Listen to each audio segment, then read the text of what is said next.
What's up? What's up? What's up, ladies and gentlemen? Welcome back to TDPHINSTALK, home of the real Miami Dolphin fans. We have a treat for you all tonight. We're going to give you about 2 minutes to come into the room, and make sure on your way in the room, you hit that like button.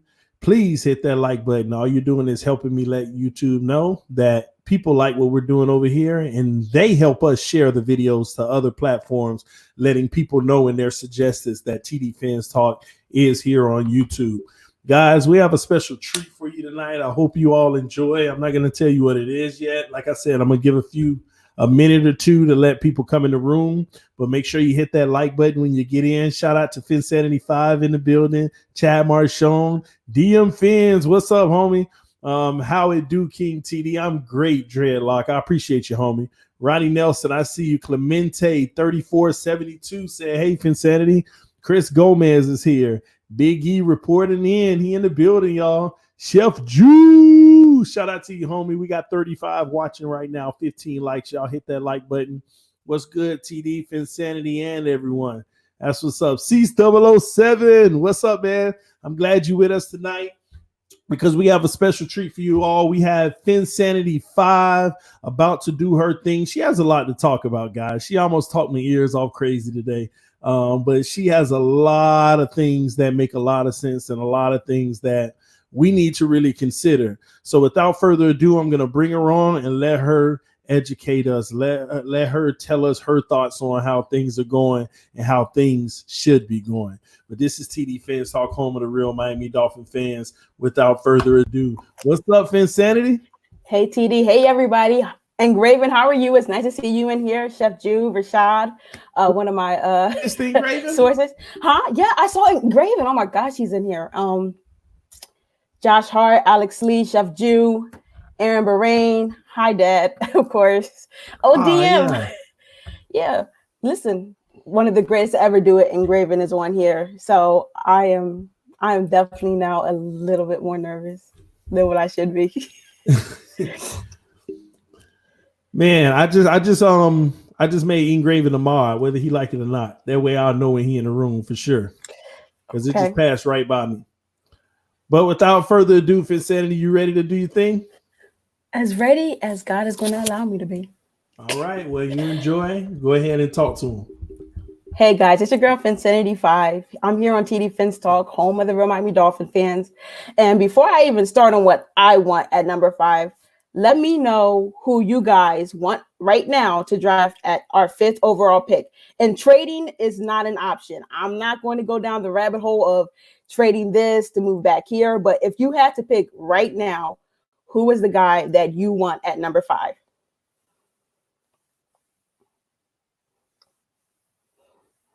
Simmons, Tua. Wow, I'm going to make a lot of people upset. Oh my gosh. Okay, there we go. So the consensus is we either, Okuda. Wow, someone has Jordan Love. Okay. Thomas, Chef Jew, really? You want the guy that's falling at number 5? Oh man, you guys know how I feel about Derek Brown. Thank you. Okay, so this is what I want at number 5. As you guys know, last year we lost a big, I don't even want to say a big piece of our defense, but we lost a very key player. And why did we lose that key player? Because he didn't want the role that this one person epitomizes already. And if you know who I'm talking about, a lot of you already know. No, it's not Tua. It is my boy Isaiah Simmons. Oh my gosh. If you want to know how much I have fallen in love with this prospect, it is mile high above mile high. Like, I was looking at his tape. I've been looking at his numbers, and I even compared him to Minka coming out of the draft. I went all the way back. So let's get into some of these numbers, right? Isaiah Simmons, he's 6'4", 238 pounds, right? He ran a 4.39 40, a 39-inch vert, a 132 broad jump, and he had a 7.00 grade, right? Now, Minka, right? He's 6 foot, 204 pounds coming out. Ran a 4.46, 33 vert, 121 broad jump, and graded at 6.7. So if you guys were head over heels about what Minka was able to do for the Steelers, this man already has the physical ability to be better. So you're telling me that we let go of a guy, got a draft pick for him, and we're getting his improvement and his replacement the next year, and he's going to be willing to do everything that Flores wants for us? Why not? There's nothing you guys can say, about Isaiah Simmons right now that's bad. Like, let's even go in more, right? 2017, right? He had 45 tackles, 27 were solo, 1 sack, 1 forced fumble, right? 2018, 89 tackles, 55 of them were solo, 1.5 sacks, 3 forced fumbles. 2019, 104 tackles, 67 of them were solo, 7 sacks, and 1 forced fumble. Now, if you want to put it like, percentage-wise, his solo tackles for 2017, 60%. 2018, 61.8%. 2019, 64.4% of his tackles were solo tackles. So that means 2 things. Either one, he was getting to the ball faster than everybody, which we can see with his speed, or he was picking up somebody's slack who had already missed the tackle. This man in the open field, if he gets a hand on you, he is bringing you down. You want to talk about impacting our run defense?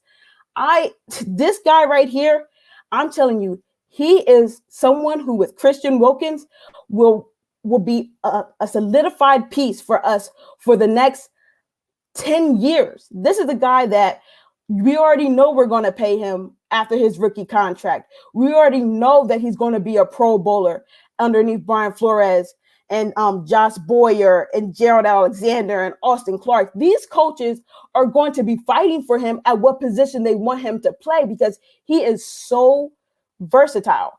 I know for those who love Tua Tagovailoa, I am going to get on Tua after his pro day. I need to see the man throw the ball. But at this moment, right here, right now, someone who I know is going to come in, start, maybe replace my boy Bobby McCain.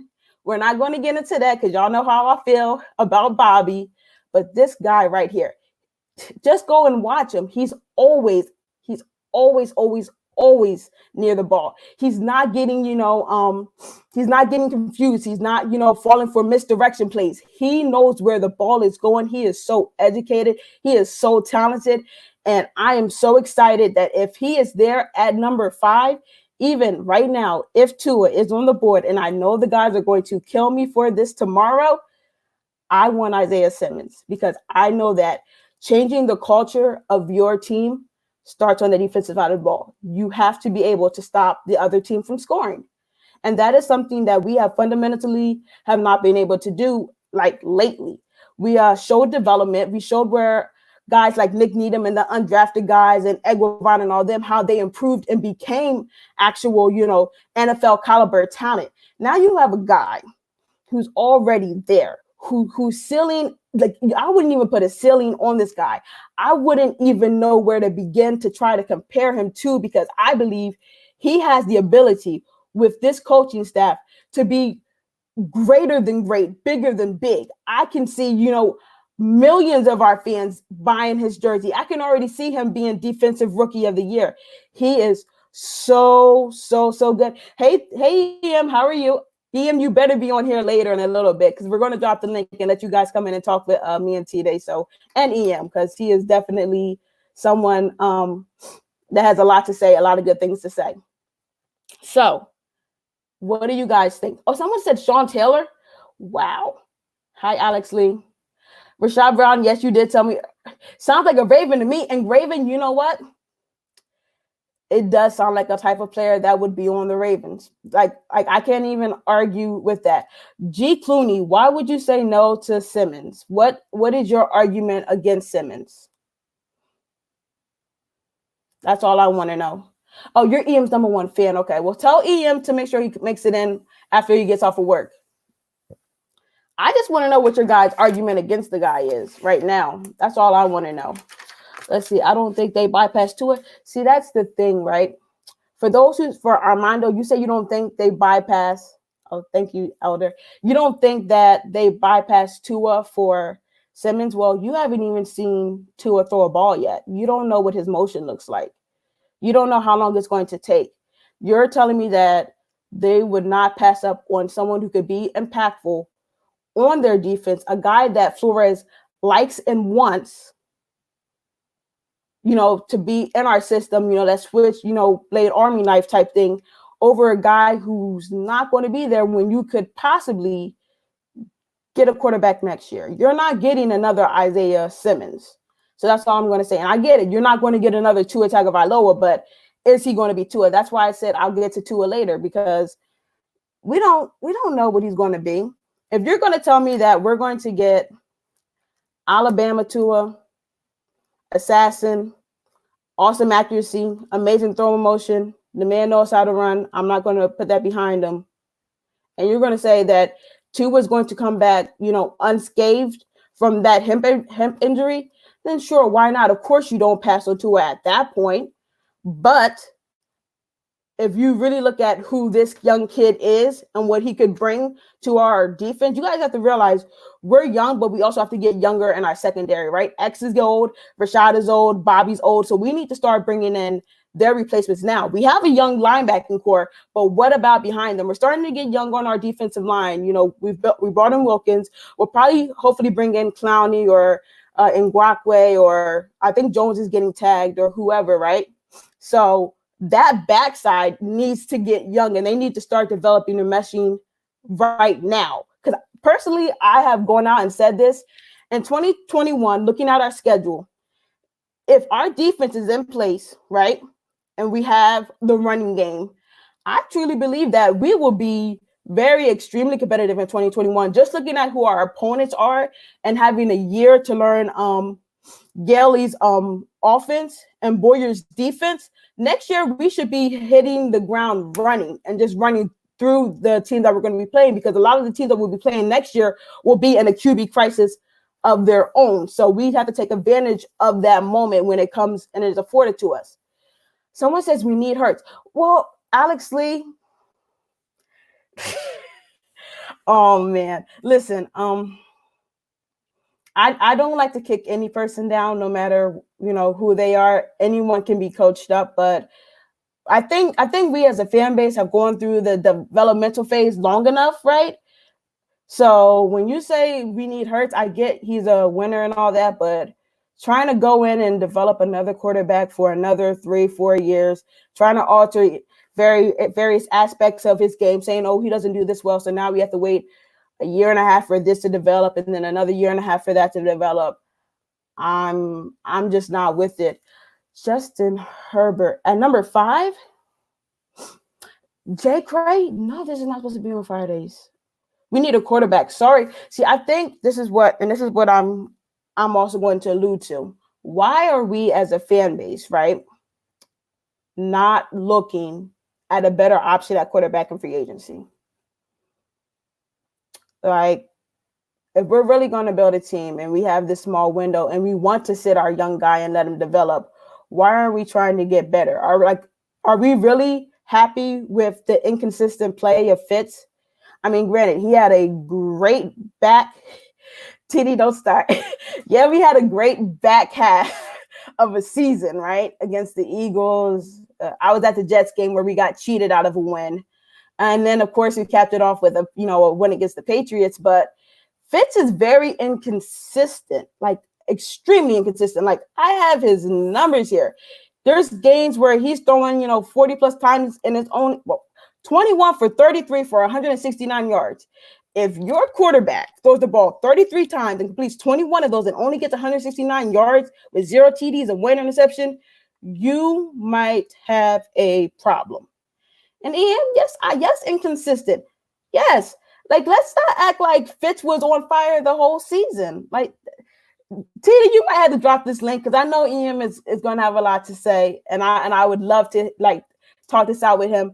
But yes, he's inconsistent. Don't let 5 weeks of average play make you feel like this is your guy for the next 3 years. Like, no. If we're going to have a guy develop, why not still develop and be competitive? We have the money to do it. We're looking at literally getting better at every position, but one that's very key important. That's your quarterback position.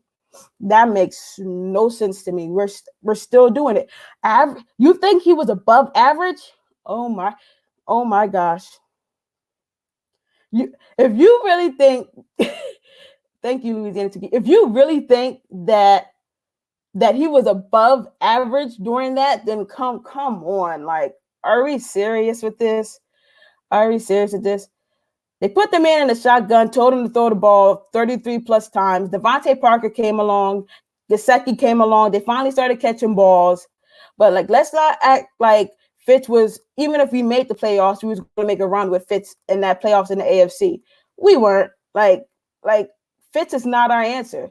And the fact that we are really still sitting here trying to validate Ryan Fitzpatrick, like, I wonder what the market would be for him if he went on it. Like, think about all the guys that are available. And I'm pretty sure most of them you would say it's probably better than Fitz for us right now, a better option. And I get it. And here's the thing. You can say, oh, he knows offense. It's a new coordinator. So new system. So next argument, next point for me. Why are we not trying? Like, no one's giving me an answer on why we're not trying to improve at that position. Like, that's all I want from you guys right now. Like, why are we not trying to improve? We could easily trade for someone. I mean, like, Denver put all the marbles on the table with Peyton Manning and said, you know what? He's old, but he's better than what we got in here. And we have a defense. TD, no. Why not do the same thing? Let our guy actually develop under a better quarterback than Ryan Fitzpatrick. I mean, granted, yeah, I know you guys love that he was grabbing the marker and all that and rolling up plays and running through plays and schemes and all that. No. He's still not the answer. I'm not going to listen. I'm not going to sugarcoat it. Listen, I would not be hard pressed to go out and get Cam Newton. I would not be hard pressed to go out and get Cam Newton at this point. He's mobile. He has a strong arm, and with Preston and Parker, Cam right now is way better than Ryan Fitzpatrick. Like, they're like, I would say Phillip Rivers, even though he's inconsistent himself, is better than Ryan Fitzpatrick. Like, Newton is hurt, and Watchwell Newton is coming back from injury. Yes, because I had him in my free agency. I mean, in my fantasy draft, and he cost me a win last year. I was going to win, but no, Cam Newton, even with all that, is still better. Like, and great. I don't know why, because, like, I don't know why you guys are so enamored with 5 weeks. Like, it was literally 5 weeks of him running out of the pocket, right? And throwing up jump balls. I need some dime balls, like, hit my receivers in stride going into the end zone. Like, come on, isn't that how Parker hurt his foot before, coming down from all them jump balls, coming down wrong? Let's go. Put money on what? That is the crazy thing about it. You guys are, listen, I say I want Cam. There are other options out there for us. Just because you guys don't like Cam, I mean, the man has been to a Super Bowl and he has been an MVP. Both things Fitzpatrick does not have on his resume. I'ma just leave it at that. And I think he was a Heisman winner, something that Fitz never even, like, smelled at Harvard. Oh no, okay, y'all. I think y'all have gotten so enamored with the idea of bringing in Tua and letting Tua develop behind Fitzpatrick that you guys are not. Bridgewater is better than Cam. Yeah. What makes Cam a joke? Cam is not a joke. Listen, did I not say Cam was the only option? I said, why are we not looking at improving at the QB position? Because if you think that Ryan Fitzpatrick is taking us to the promised land in the Super Bowl, you are highly mistaken. And then, like, I really can't talk. Even his good season with the Bills and the Jets, even what he did with the Bucks with Deshaun Jackson, it fell off. He could not finish it. He could not get it done. And for people who say you need that elite quarterback play, at least, like, let's get better at the position. There's no reason why, with the money that we have, that we're not sitting here trying to get better at one of the most impactful positions on the field. Like when we talk about free agency, we talk about everything but the QB. And I think it's because you guys loved his last 5 weeks. And I'm not sold.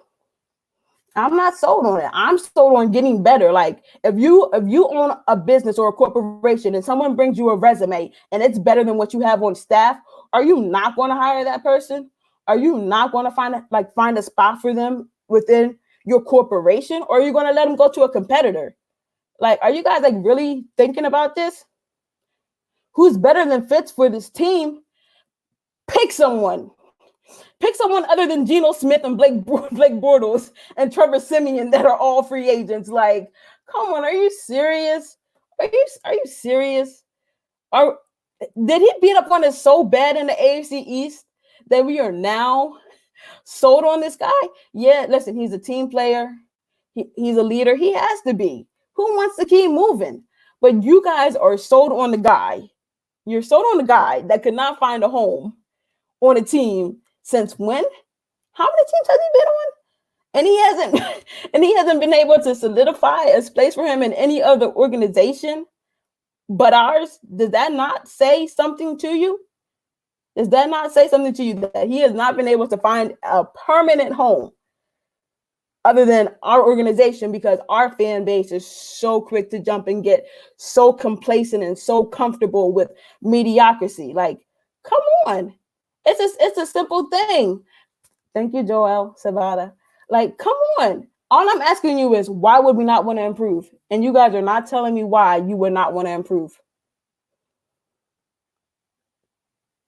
Fitz has heart. How would you listen? I feel like Bridgewater has a lanky body, which is kind of scary. He did win with the Saints, but he didn't utilize Michael Thomas too much, which kind of scared me. I don't know if that was more of Sean Payton telling him, hey, listen, we're in the driver's seat in our division. All you have to do is let Kamara and our defense bring this home for us. But if you're giving me Minnesota Vikings, Teddy Bridgewater, then I'm here for it. If you're giving me question mark, like, I don't know, like, I can't like think of like a standout like game he had with the Saints where I was like, oh my gosh, like Miami should have broke every bank account in, Miami-Dade County to get that kid here. Then I just haven't seen the same sparks and flash that you saw when he was with Minnesota since that injury. So I don't know if that's a mental thing or if what they were asking him to do. But hey, he's an improvement on Fitz, so why not? At this point, he's an improvement on Fitz, so why not? Our coach like Fitzmagic. Listen, that's between them and Fitz. All I'm saying is why, as we, as a fan base, us who have a voice, us who, pay for tickets, pay for merch, invest all this money and emotion into this team, not asking for better. That's all I'm asking.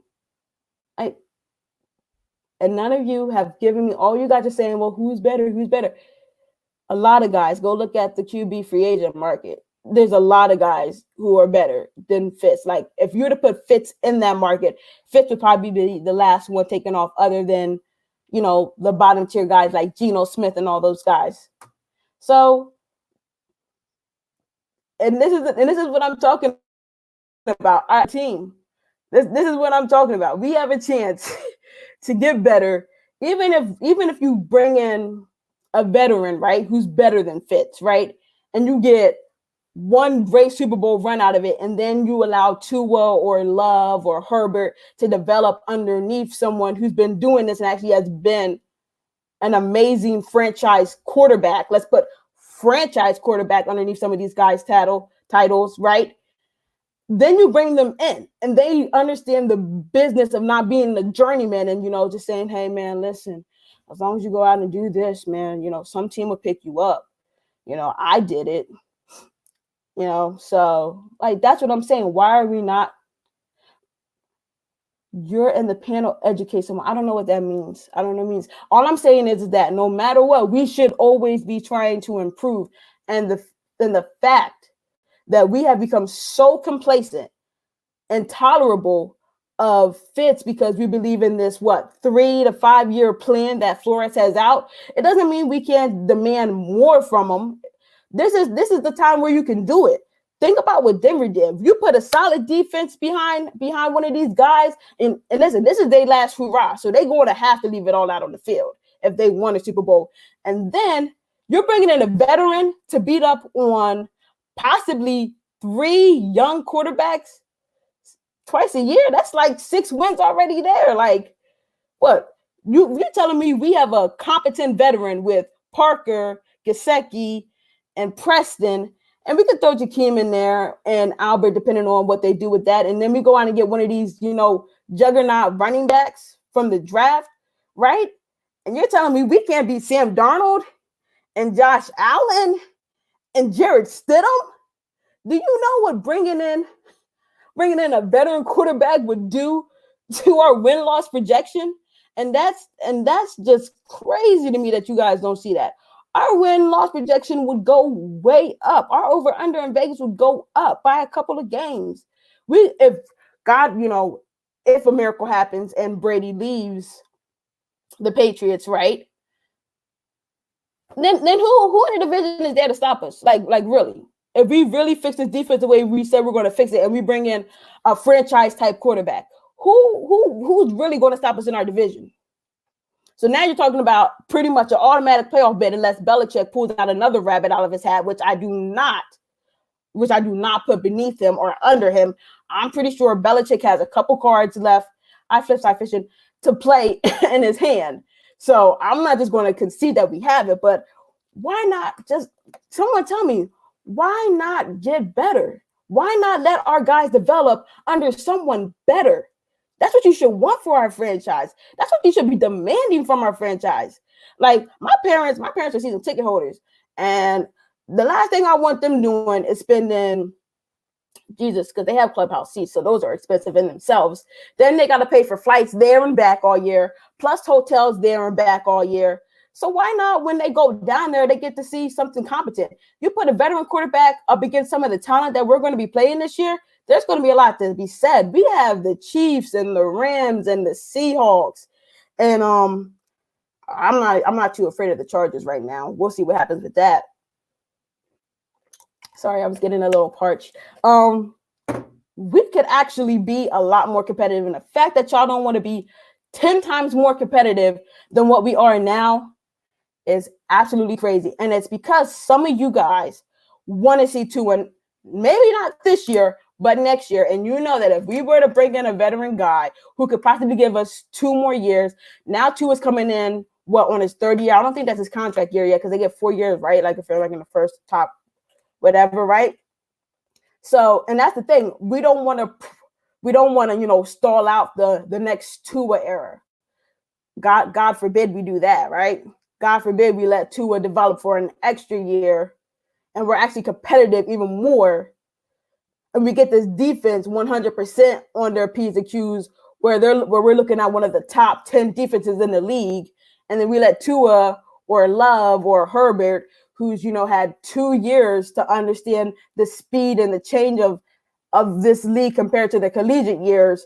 And now we're going out there on balling. And finally, we can be competitive against a team like maybe the Ravens. Oh, we're not going to go there. We're not going to go there. That's all I'm saying. And the fact that y'all don't want to get better, that just speaks to our culture, TD. That just speaks to the culture, man. Hey, listen, I hear you. And let me tell you something. I got to be 100 with your Phinsanity. I never thought about it. And I was reading the comment section this whole time while you were talking about what you're talking. In this Fitzpatrick conversation, a lot of people, it feels like some people are being rubbed the wrong way. And the reason why is because they've grown a connection with Fitzpatrick. And I'm going to be honest with you. I'm a victim because I never saw it in the way that you just saw it, which I actually agree with. And I'm going to tell you why I agree with everything that you said as far as getting better at the quarterback position this year. Mm-hmm. But before I go there, I want to talk to the people who are, oh, you don't like what Fitz did for us. Let's be real, y'all. Let's be real. Fitzpatrick started out the season not playing well. And at the end of the day, when he wasn't playing well, that actually opened the door for Josh Rosen to even get a shot. Now, we could all say receivers were dropping the ball for Fitzpatrick and the offensive line sucked. We had no run game. I agree. But if you're one of those people that don't want to say the same thing about Josh Rosen, then be quiet. Be quiet. You have nothing to say about it. Because Fitzpatrick did not start the season off well, but he was the veteran. He was the guy who we looked at as a leader in the locker room, a gunslinger that knows this game well enough to where he'll adjust, and he's the best option we have right now. So we started running the ball a little, things got a little better, and he got better and better, and the season got better for us. And we feel like the season got better in a large part due to the fact that Devontae Parker started to go off. The defense was showing flashes here and there. And Fitzpatrick would be Fitzmagic, his usual. Mm-hmm. And I think that we are victims of being beat down so much in the first 10 games that we felt like our season was recovered because of what Parker and Fitzpatrick did. And that gave us just a general relationship feeling of being locked on to Fitzpatrick. Like, oh, he's good enough. We're going to get our future quarterback, but we could roll with him for the next year. Oh, we're good. Fitz, because don't get me wrong. I saw better play from Fitz. I saw less turnovers in the way that he usually makes them. I saw the improvements. I was one of the main people who said before last season, Fitzpatrick might end up having the best season of his career. And people laughed me off the stream. You ridiculous. He is who he is, TD. And as EM would say, he played with a lot more structure. And he's right. Mm.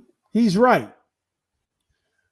But let's get to what Phinsanity is saying about it all. Is that good enough? Like, what are we really thinking to argue the point? She just made a point, and I don't understand how anybody could argue wanting to get better at any position. I don't care if it's Xavier Howard in his prime. If it's another guy out there available in the league that's better, and we can get Xavier off the books, and for the same price or whatever it may be, you should want to do it. But we already know when you got those people that if we replace Xavier Howard with somebody better, and I'm just using him as an example, if we trade him for someone better, why are we getting rid of X? Because you're attached to the player. You're attached to what's on the back of the jersey instead of what's on the front. And I have repeatedly told y'all, going forward, you cannot be attached to what's on the back of the jersey, not in this regime. Not in this regime. Because they can be gone like that. If Tunsil didn't teach you something, then I don't know what your football philosophy is. If Tunsil didn't teach you something in that regards. We're not living in a life anymore where you can fall in love with the player. It's time for you to understand what the overall team is doing, and you should always, running the team, want to get better at every position if you can. So I like the point you made, Phinsanity. Why are we settling? But some people in their mind, Phinsanity, they feel like, well, I also don't want to get better because I want another great draft pick because I know we're not going to win next year. Some people are thinking that way. Some people's also thinking, you know what? I don't want a better. I don't want to go ahead and get a better free agent for the simple reason that he's probably going to cost so much more. Mm-hmm. He's going to cost so much more. Let's just let Fitz be the bridge for the money we're paying him now for our next guy. Because the only thing that everybody arguing with you about this is thinking is all they care about is who they're drafting. Mm-hmm. And those are mainly the two in the year. So we already know that and the money. Because I understand some people say, well, Engraven wants the link to you. You have to drop the link for Engraven. But hold on. I get why you guys say he's so cheap and all that, but there's a reason why he's so cheap. There is a very important reason why you're getting him at a very friendly salary, and it's because he's trying to put food in his kid's mouth, no matter where it's at. At this point, I get it. He is a excellent locker room guy, from what we have heard. What I am talking about is wanting my team to actually be competitive next year. And EM said something about, well, if you give him a run game, he can take his game to another level. Who? Fitzpatrick? Yeah. If you give him a running game, he'll take his whole game to another level. If you give him a running game, I think we're going to be running the ball. Granted, I was just going to say that. No, his play isn't going to improve. Yeah, that's why we're just going to run the ball even more. He won't have to throw. He won't have to throw 35 times. Yeah, but I think the thing is, I think it goes deeper than just the money. I think it's because I know fans naturally want us to be competitive, but when you realistically step back, I don't think we're in the position in terms of TD always talks about the quarterback being the cherry on top. I think if we were more in a position looking for that cherry, then spending between $20 to $30 million on a free agent would make more sense. But when you got guys like Bridgewater who are going to be asking for 20 plus million a year, that's kind of ridiculous when what you're paying for Fitz and what you got for what you paid for Fitz. I mean, you got more than what you paid for when you actually look at the landscape of quarterbacks. I think a lot of that has to do, like you said, what if they view the Bridgewater as the future though? But I don't. I mean, we can all realistically sit back and say they don't, because they're going to get a quarterback in the draft, right? Either this year or next year. I'm not even just saying this year. I think that's why he's locked in for his term. You know what I mean? Yeah, I agree with you actually, but let me get this straight. All right. So you mean to tell me, since we feel like we're going to address the quarterback position in the draft, we don't have to also think about getting better in free agency at a reasonable cost? We go for broke for the one guy in the draft. Is that what we're doing? But we also, when you look at it, TD, we got Rosen, Fitz, and we got Ruddock. So we're already getting a clustered backfield already, and we wanted Ruddock because we didn't want to lose him. So they went out and they signed him, and they basically promoted him because they didn't want to lose him. I don't know. I mean, he was good last year in the preseason, but we already got, if we draft a guy, even if we sign a guy or draft a guy, we're sitting at 4 quarterbacks already. So I think, I don't know, man. And if we go out and spend 20 or 30 million, not only does that signal the end of Fitz, but again, bye Rosen. You're like, yeah, I don't think we're going to spend 30 million or anything like that. I'm think that they're looking, a possible guy like Cam or something like that. But I had to take a quick break real quick, guys, and make sure I acknowledge the Don Dada himself, the legend of all legends, the one who flew high this playoffs. I mean, even though Tannehill struck him down. But we got your boy Engraven in the building. What's up, man? What's going on, man? What's up, TD? Phinsanity? What's going on? We good, man. How you feeling, bro? I'm good. I feel so bad, man. I know your name, but it's not coming to me right now, man. It's not coming. Talking to me? Yeah. Talking to me? Yeah. Earth, Wind, and Fire, baby. Reason. There we go. Okay. There we go, brother. Sorry about that. Appreciate y'all. Now I wanted to touch on real quick what Phinsanity was saying earlier about upgrading the quarterback position. And I know a lot of people in love with Fitzpatrick, and you can and you can't fault them for that, because I've seen it with a lot of Ravens fans, and it happened with fans of every single team. Winning covers up everything. When you're winning, it covers up everything. Every single, well, except for super realistic fans. Super realistic fans, they can see through that, and they can still acknowledge the flaws while you're winning. But to enough fans, to most fans, when you're winning, they're like, hey, we're winning, so what's the problem? Why should we have to fix anything? We're winning. Why should we don't need to upgrade? We're fine. We're winning. What's the problem? So with Fitzpatrick, and early on in the season, just with the Dolphins, period, they were losing. But then toward the end of the season, they start picking up some steam. They improved on some stuff and whatnot, and their record ended up looking a lot better than I thought it was going to look. I really thought they were headed for like 0-16, 1-15, something like that. I did. I thought 3-13. Realistically, I thought 3-13. I thought we were going to get a division win, like a 16-0, even after the first loss. But anyway, you know what's crazy? You know what's crazy? You can actually correlate when we started playing better was actually when he took over the whiteboard more from the quarterback's coach in the quarterback's meetings. I don't know if you know that, but Fitzpatrick for the last half of the season was basically running the whiteboard in the quarterback's meetings. And that's when you saw Parker's game started to elevate. And that's why I've been on here and I've said, I want to keep him around because I want him to eventually be our quarterback's coach. And, it came out how good he was working with Rosen, and he was helping Rosen along and try and develop him as best as he could. So you can actually correlate things. And that's why I think a lot, and, look what he did on the game-winning drive in New England. No wonder so many Dolphins fans fell in love with him, because how many times have we seen a Dolphins quarterback go in New England and on the game-winning drive take it home? It doesn't happen very often. We usually win in Miami against New England. Right. Miami Miracle, Tannehill. Wow. But yeah, with go ahead. No, because we'll address that tomorrow on the panel show. But go ahead. Sorry, Engraven. Nah, you good, man. But what I was saying with upgrading the quarterback position, it ain't like you have to spend a bunch of crazy. Well, Dolphins got crazy money, but it ain't like you have to spend a bunch of crazy money to upgrade the position, because your options now, again, is Fitzpatrick and Josh Rosen.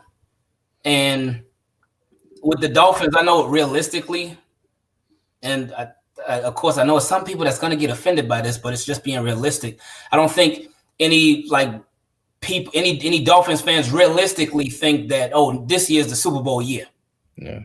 But with if you're going to draft a quarterback, early, you can still upgrade at the quarterback position, because you don't want it, unless the Dolphins do some miracle work to their offensive line, you don't want to throw a rookie quarterback behind an offensive line that's not ready yet. Because if that rookie quarterback goes in there and is getting hit constantly, getting knocked down constantly, getting sacked constantly over and over and over and over again, that's going to throw their entire game off. And then people are going to be calling, this dude's a bust. This dude's whack. He's terrible, man. Get him out of here. Why do we draft him? What a waste. But if you actually give this guy time, and you give the team time too to build up the offensive line, you give this guy time to learn the system. I mean, look at a Patrick Mahomes. I know he's like, the way that he plays is like 1 in a million almost, because he throw like 10 touchdowns a game. But you look at a Patrick Mahomes. You look at guys like an Aaron Rodgers. Even look at Tom Brady. But those are guys that they didn't come in immediately and start from the jump. Those guys waited. And not saying that every quarterback that waits is going to be great, but it's just, and for some quarterbacks, you throw them in a fire and they'll be just fine. I mean, you look at I can't use Joe Flacco as an example, so I ain't even going to try y'all like that one. But it's okay for what it's worth. Like he did all right. He's getting there. He wasn't the worst. He certainly wasn't. Right. He definitely wasn't the worst. But a lot of guys have time, man. And if you're going to be committing to somebody for the next, I saw somebody put in the comment section, 10 to 15 years. If you're going to be committing to somebody for that long, then you don't want to rush anything. Because I know people want, we want to find out who the next best thing is at quarterback. Okay, we're going to get him this draft. And when we get him this draft, let's put him right in there. But that wouldn't be smart to me, in my opinion. It wouldn't be smart unless everything around him is absolutely perfect and everything around him is absolutely ready to go. But it's starting with the offensive line. But if the offensive line ain't right, it's over. Nobody can succeed behind that. Yeah. That's one of my upsides to, and I've said this before, like that's one of my secret upsides of why I want Tua, is because I've said this, we'll be almost forced to sit him. And I've said, I believe in, you got to take a year or two to groom guys. You look at Rodgers, you look at Mahomes, I think, but we've also talked on the same frame. The crazy dynamic is the one thing you don't have in the NFL is time. But with quarterbacks, when you're properly investing and you're properly grooming, man, a lot of these guys, you got to break down their mechanics and build them up. And that doesn't happen, over an OTAs and an off season, right? Because they want to groom them their way, their style. And when you got guys like Herbert and Love who are already identified as raw or projects, then, Tua or Burrow, that screams you got to sit these guys on the bench and let them properly be molded and properly be developed. And, what you were talking about, I see that happening to Herbert, sorry.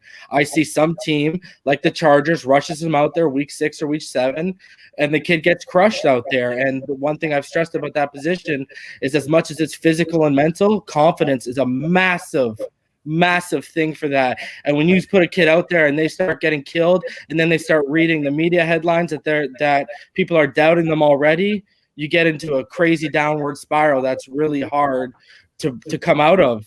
So yeah, I agree with what you're saying about that, man. But that's the one thing that happens with these kids. You read the comments, man. You'll see comments with people, don't take Tua because why draft a guy at 5 you can't start day 1? Like, what I mean? That's not how that shouldn't be how it works, man. That's how you would actually I think the reason that a lot of people do that is because of the way that society is right now. And it's not just in football. This is just in life, period. Yeah. Everybody wants things right here, right now. Yeah. People don't want to be patient. People don't want to wait. People don't want to let things develop. People don't want to trust the process. Everybody wants things right here, right now. And if it doesn't work right away, okay, we're going to start it over. So I think that's why people may say, oh, if Tua can't play week 1, then there ain't no point in us taking him. Okay. So it's just people not being patient. Go ahead. You say, how does sitting Tua make us better? Rashad, hi. First of all, you're one of my sources. Don't do me like that. Listen, sitting Tua makes him better, one, because he gets a whole year to understand this offense, understand his receivers, because he's not dealing with Devontae Smith and Henry Ruggs and Jerry Jeudy anymore. Yep. It's a whole new wide receiving core, and it's a lot. Like trying to get a chemistry between, think about Mike Wallace and like all the speedsters we had coming here who did not have that same, impact because of that chemistry was no longer there, right?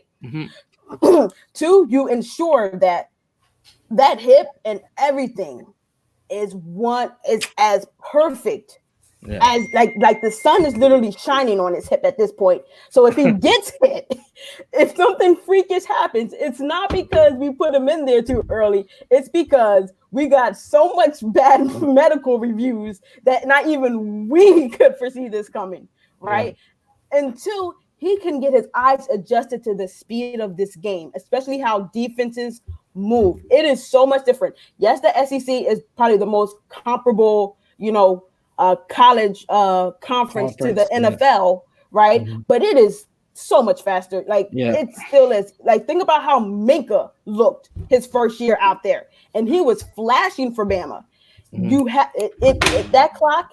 It's different, and some guys it takes some time to pick it up.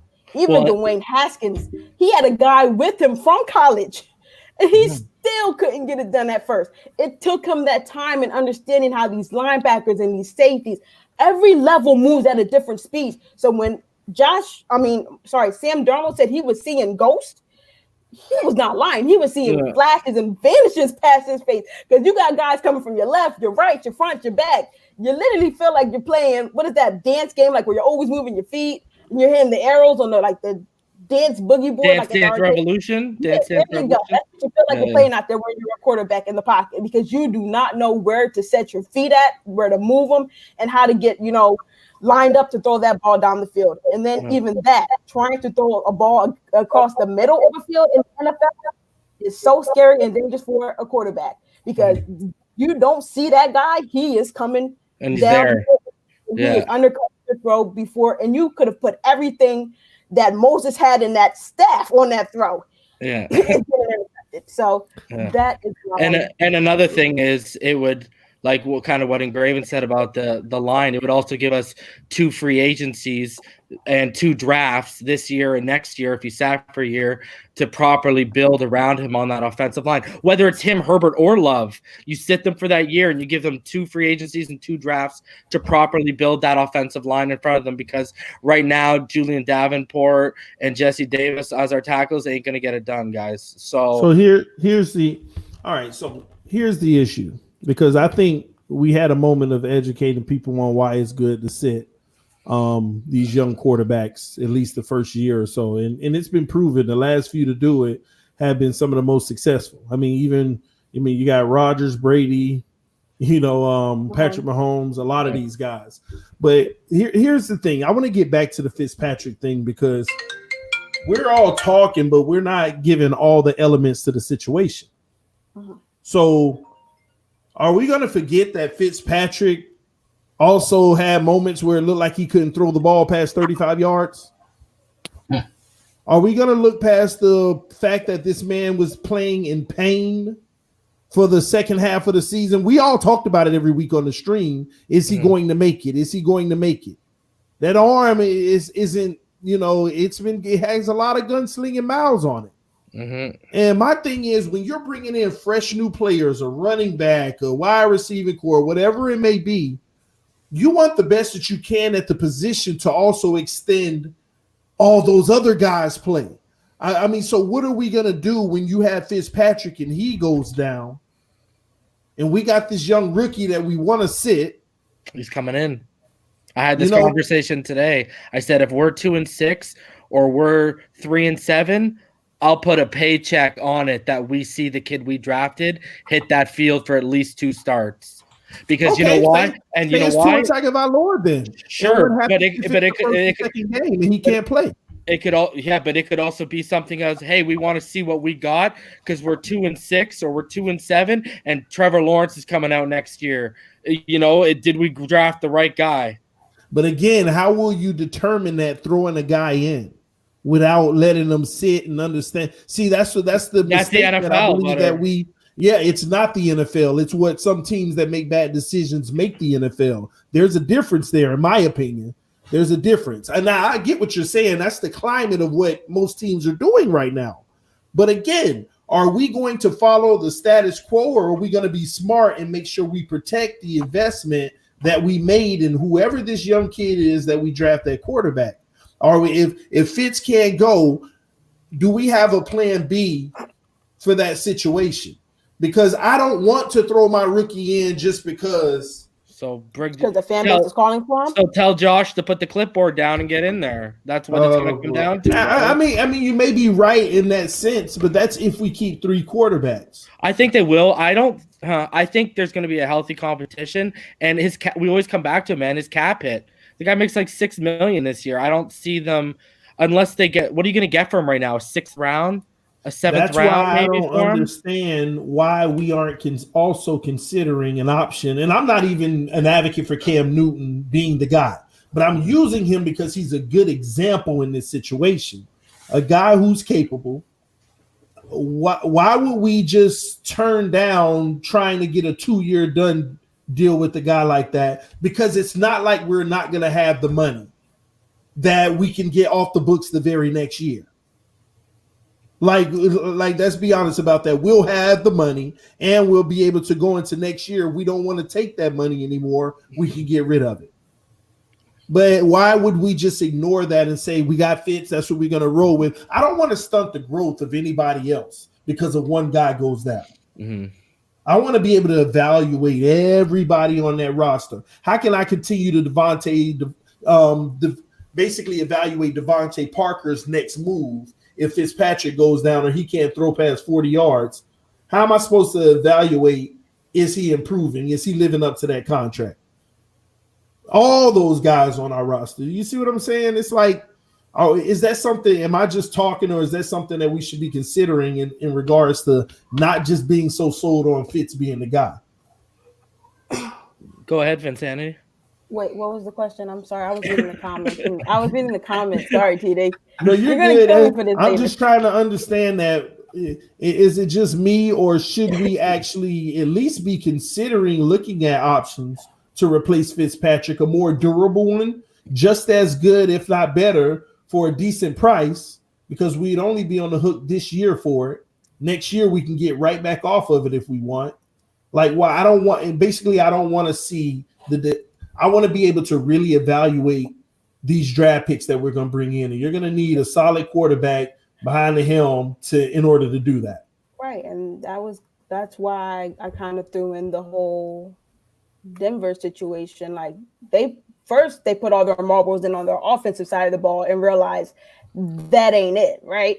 Because Seattle kind of just walked them off the field. Was it Seattle? Yes, Seattle walked them off the field. Then the next year they came back with an amazing defensive performance and showed that. So you guys want to with a city year. Why not have a quarterback who can actually make this team competitive behind our center, though? That's the only thing that I'm saying to you guys. Oh, Rashad Brown wants to link too.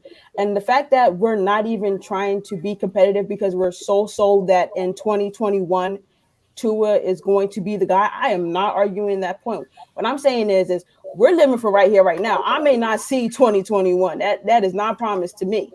And why are we not demanding that this team, we have a plan and we're trying to stick to it, but part of that plan, right, has said bringing in talent to compete. So when did we step off of that plan for the QB position? I get it. You put that team around him. Yeah, it's going to look good, but you can also, like you guys say, be better. Y'all are the same ones who will say there's a difference between an elite quarterback. Now, I'm not saying we're going to bring in an elite quarterback. What I'm saying is the person that we'll bring in instead of Fitz will be better. What? And why don't you want to get better? I got a question. What's the alternative? What's up, PM? Hey, how y'all doing? Right now, the Cam is the alternative. Right now, that's not the only alternative. No, that's the one TD. That's the one TD pitched. Was the Cam? I pitched that because I said that first. Because I said that first. That's not TD. I mean, I can give you a more realistic quarterback that would be a good option. Don't even say Tannehill right now, bro. Why not? Oh my God. At this stage, considering what Cam Newton looked like the last 2 years, I'm taking Ryan Fitzpatrick over Cam Newton at this stage right now for this team.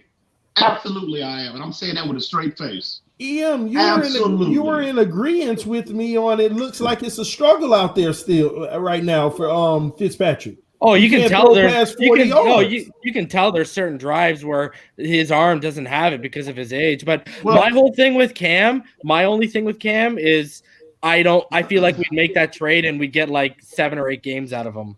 And then he'd be hurt. That's what I'm not talking about. That's because Carolina kept putting him back out there before he was fully healthy. That's true. No. He's finally had a whole season to get and an off season to get healthy and to get that foot back right. Now, granted, are we going to get calls when he gets hit in the head from refs? No, but that's just a pill we're going to have to swallow. But I think you guys are just so focused on the name Cam Newton. Please, let's not act like he is. First of all, you have to trade for Cam Newton. Give me 2016 Cam Newton. I'll make the trade tomorrow. I'll make the trade for 2016 Cam Newton tomorrow. But I don't think you guys are so focused on the name Cam Newton. There are go look at the free agent market. I'm saying that some of those guys that are available are better than Fitz. Exactly. That's all I'm saying. You got a 2019. I'm asking. What are the alternatives? Y'all keep saying there's so many. Well, obviously, this is proving my point because if you don't know the names of the quarterbacks that are available in free agency, that's proving my point that the Miami fan base has been so focused on everything but getting better at the quarterback position. You're one of the most educated people I know, Ian, when it comes to this football thing. So let's call a spade. If I had to tell you who's available on the QB market, come on, man. You are so much smarter than that. Don't try to be belligerent about it. You know who's available. You watch TV. You watch the TV. You read the articles. There are guys who are better than Fitz available right now. You guys are so but I am asking. All I'm asking is, please educate me. Who that is available within reason without exhausting $30 million and bringing somebody in. Who available at this time is a better fit for this team than Ryan Fitzpatrick? What if that guy is? So what you're if saying, I'll give you the answer? No, wait. Let me. You're willing to tell me that if we could be competitive and make the playoffs, right? That is not worth spending the money just so we can sit with Fitz for another year and go 3-13. No, I think you gotta be kidding me. No. And this is what I'm talking about. This culture of this fan base, it's unbelievable. No. If you listen. What I'm not saying Ryan Fitzpatrick is a long-term solution. I never said that. He's a bridge. I never said that. He is a bridge, but he's a comparable bridge. He was more than serviceable last year. Considering, again, I don't think y'all realize how difficult that is. He had 3,600 yards last year, 20 touchdowns and 12 interceptions. Now, if Ryan Tannehill 3 years ago would have put them numbers up, y'all would have been ready to put him in the Pro Bowl. Y'all would have been ready to put him in the Pro Bowl if Ryan Tannehill put up the numbers while he was in 1 year here in Miami. Y'all would have been ready to put him in the Pro Bowl. Considering what just sticks out to me for those numbers, and like I said, is his cap hit. When you actually factor in what you got for the cap hit, that's where I'm like, okay, you know what? We got more than what we paid for. Like, well, that is accurate. I agree with that 100%. But what I'm saying is, to considering to have that kind of year with what, again, I don't think y'all realize how difficult that is for a quarterback to have a successful season without just having a decent presence of a running game. We had the worst in 100-year history of this league last year. I mean, the worst. And that man put that, I'm telling you, he was 8th in the NFL in total QBR last year. 20 touchdowns, 63% of his passes were completed. I'm telling you, y'all sleeping on him. I'm telling you. It got all padded by throwing the ball up to Devontae. Any quarterback can throw the ball up to Devontae. No. See, that's what I mean. Yeah, it's true that many of those were 50-50 balls. Did Ryan Tannehill do that? Do what? Okay. Do you want to talk about what Ryan Tannehill did this year? You want to talk about what Ryan Tannehill did this year with Brown and them? Hold on. No, I'm talking about what Ryan Tannehill was. I'm talking about what Ryan Tannehill was when he was in South Beach. I'm not talking about Ryan Tannehill in Tennessee. I'm talking about. Hold on. He had the same Devontae Parker at his disposal. That's not true, EM. Come on. And what did he do? That's facts. EM. Stop. We know that Devontae Parker was not the same Devontae Parker he is right now. Well, what's the difference? Now, hold on. We want to make sure we giving each other a fair chance to speak. Go ahead. All right, Ingraven. I'm going to hit y'all later, man. Appreciate you, man. All right now. Listen, we know that Devontae Parker was not the same Devontae Parker. Plus, he was plagued with injuries. Okay, he was not the same. That's unfair to say that. Now, I'm not totally disagreeing on everything you're saying, but it's unfair to at least say that, to me, at least. All right. Now, I'm finna start a bigger debate because I already know we finna debate, and I want all the smoke right now because I'm honestly not happy. Okay, and let me tell you why I'm not happy. Reason just said, and it's not because of Reason, but Reason made a good point. He said, if it's the 2016 Cam, I'll take him all day. And I agree with them. So what's wrong? And let me and Reason. I want to ask Reason. Okay, go ahead. Hold on. So what's wrong with us going to get the 2019 Ryan Tannehill and signing him to a 5-year deal and getting it right this time? What's wrong with going to get the 2019? And I'm serious right now. This ain't even joke. I'm not joking. I'm legitimately asking, and I want all the smoke. I'm just gonna say it simply. Mine's not gonna be drawn out and long. I'll just say it simply. I think the Titans, what he went into was a far better situation than what he'd be coming into when we'd be signing him in the 5 years. That's however million. That's finally build it for him. Finally build it. See, do it right. Yeah, but TD, you got to go back to your whole cherry on top. You wouldn't pay a quarterback like that till you already have everything in place, and you just have to pop him in. That's doing it to me with his skill set. That's doing it backwards. That's getting him and then trying to get everything else, which we probably won't see that anything come to fruition till at least year 2 or year 3. But we ain't worried about this will be the first time we get this man a line. This would be the first time. I understand the cherry on top theory because I'm the main advocate for it. But Tannehill can give us one more year what he's used to with us. Nothing. He can give us one more year of that. I'm just saying, listen, we sit here and talk about all the free agents out here. Now, I'm waiting on somebody to answer my question. Is it still crazy? Well, I just answered your question, by the way. That was your answer. Ryan Tannehill. Can I be honest with you? Can I be honest with you? I would take him over Mariota, Winston, Bridgewater, and Rivers right now. I wouldn't take him over Brady. Obviously. You wouldn't take him over Cam Newton? No, I'm talking about free agents. Cam's still on a team right now. I'm just talking about free agents. Or would you take him over Cam Newton? I don't think so. Oh, come on. Then you should be wanting Cam Newton to come on to Miami then. I don't want either one to come to Miami. Listen, okay, Ryan Tannehill goes out and win the Super Bowl this year. He won't. He trusts me. You shouldn't even put yourself through this, bro. Let me clarify. I'm asking y'all hypothetical here. I'm asking y'all this hypothetical here. If they franchise tag Ryan Tannehill and he on one more year and they go win a Super Bowl, and we didn't get our quarterback this year, and we waited to 2021, but we ain't low enough to get Trevor Lawrence, and Ryan Tannehill just won a Super Bowl, and he says, forget y'all, I want to test the market. 2 years in a row, we saw what he did the first year. First of all, you saw what he did when he had everything around him. It's just that we don't even have half of that, TD. So what are we gonna do? He's gonna get killed. You know what? It's sad to say, TD. One more year. He plays one more over there in Tennessee because they franchise tag him as we're getting better, building our team. This guy wants us to plot for Tannehill. What do you do if we don't have a quarterback next year and Trevor is too low? You know what? Can I tell you right now?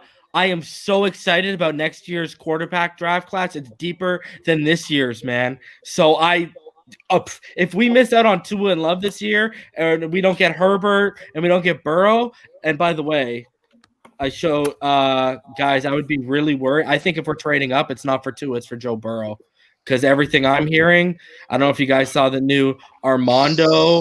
I don't know if you saw McShay's gone on. Dude, McShay has gone on national television twice and cited a source that he trusts inside the organization that has told him that we love Joe Burrow. That's the guy he wants. And then Armando comes up and says that someone in the Dolphins organization told Armando that until the Bengals hand in that draft card, we think they're still open for business because we want Burrow. And he actually pitched the idea of 5, 18, and 26 because he thinks we're that in love. I'm like, are you nuts right now? This is ridiculous. I'm done, bro. I'm done. I'm gonna give this to you, okay? 2016 was the window. That was his window. And everything that could go wrong for Miami going into the playoffs absolutely went wrong. Believe me, I had a lot of Steelers fans because remember, we beat them earlier that year. A lot of Steelers fans. I had so many terrible towels waved in my face after that playoff game. I'm still traumatized by a terrible towel. Like even when I see it. If we would have went full strength into the 2016 playoffs, we would have made it to the AFC Championship. I don't foresee us, winning the game and going through the Super Bowl, but that was his window. And so TD, let me ask you this: do you really think Tannehill? Obviously, we won't. I think we'll have more of a presence of a running game. Seriously doubt we'll have the running game that Tennessee had last year. Do you really think Tannehill, without that that running game, performing at a historically high level? Do you really think Tannehill can come in here and put up a Pro Bowl season? You really believe that? I do. Let me tell you what I think Tannehill needs. One thing that we never tried for Tannehill. We never. And I want y'all to really think about it. I ain't talking about fourth quarter, we down by 20, and then we want to do it. The one thing we never tried for Tannehill, which I think he would thrive in. Is he going to say hurry up offense? Spread. Spread. That's Chan Gilly, bro. That's Chan Gilly. It's a reason for that, TD. No, it's a reason for that, bro. It's a reason. Through the middle, he's going to find the open guy and he's going to stick it. That is so. Do you think his processing is on a level to where he can flourish in that role? Tannehill is extraordinary in processing. The problem, really. When did you put that on consistently on tape? It's actually easier. It's easier to process out of a spread than it is from under center. Well, in theory, his real problem was timing under pressure. That was his issue. That was his true issue, timing under pressure. It's when the man sits there and is a clean pocket, he will strike that ball, and it don't get no better than that, and I really believe that. But whenever any bit of pressure comes to his body is adjusting, he makes some throws on the run and this and that, but really sticking it in there, that's what his issue was in a lot of situations. His issues. It was always ball off. And then on a big, he may have a mishap here and there, which he improved. I did see improvement from Tannehill.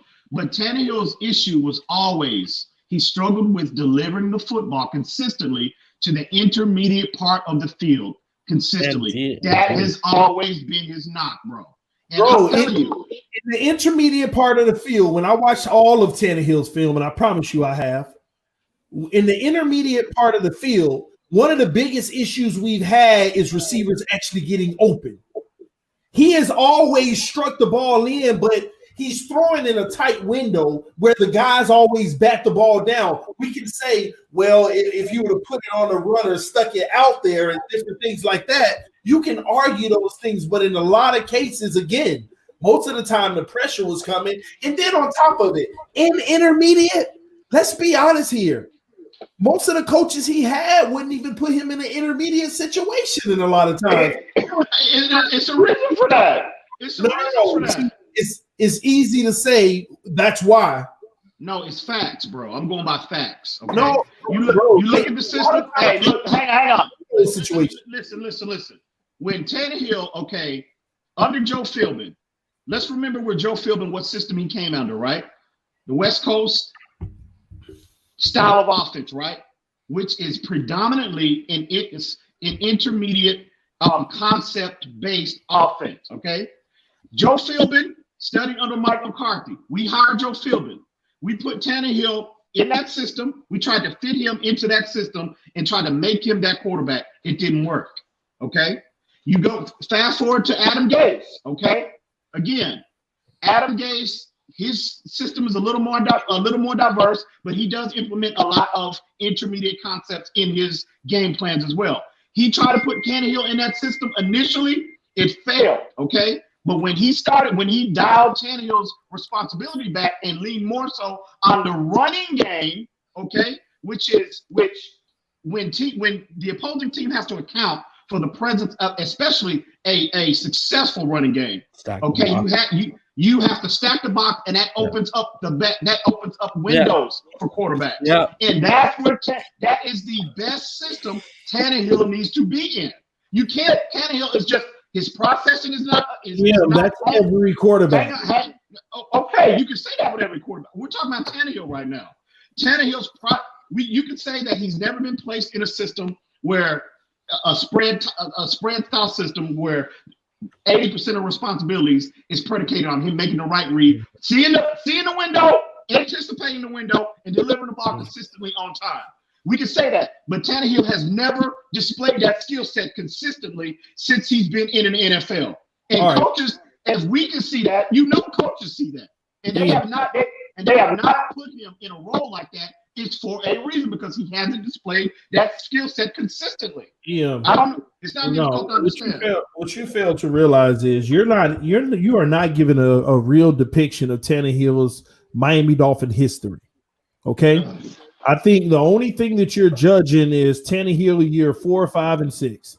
That's how I feel like a lot of fans, when they judge Tannehill, they only look at years 4, 5, and 6, or 5, 6, 7. through all the injury debacle, and how did he play between those moments? That's all y'all do. And let me tell you why I say that. The first 4 years, they didn't try to run the ball like people think. They put the ball in Tannehill's hands. And Did I just say that? Did I just say that, TD? Yeah, but I'm not done to make my point. I just said that. I know that.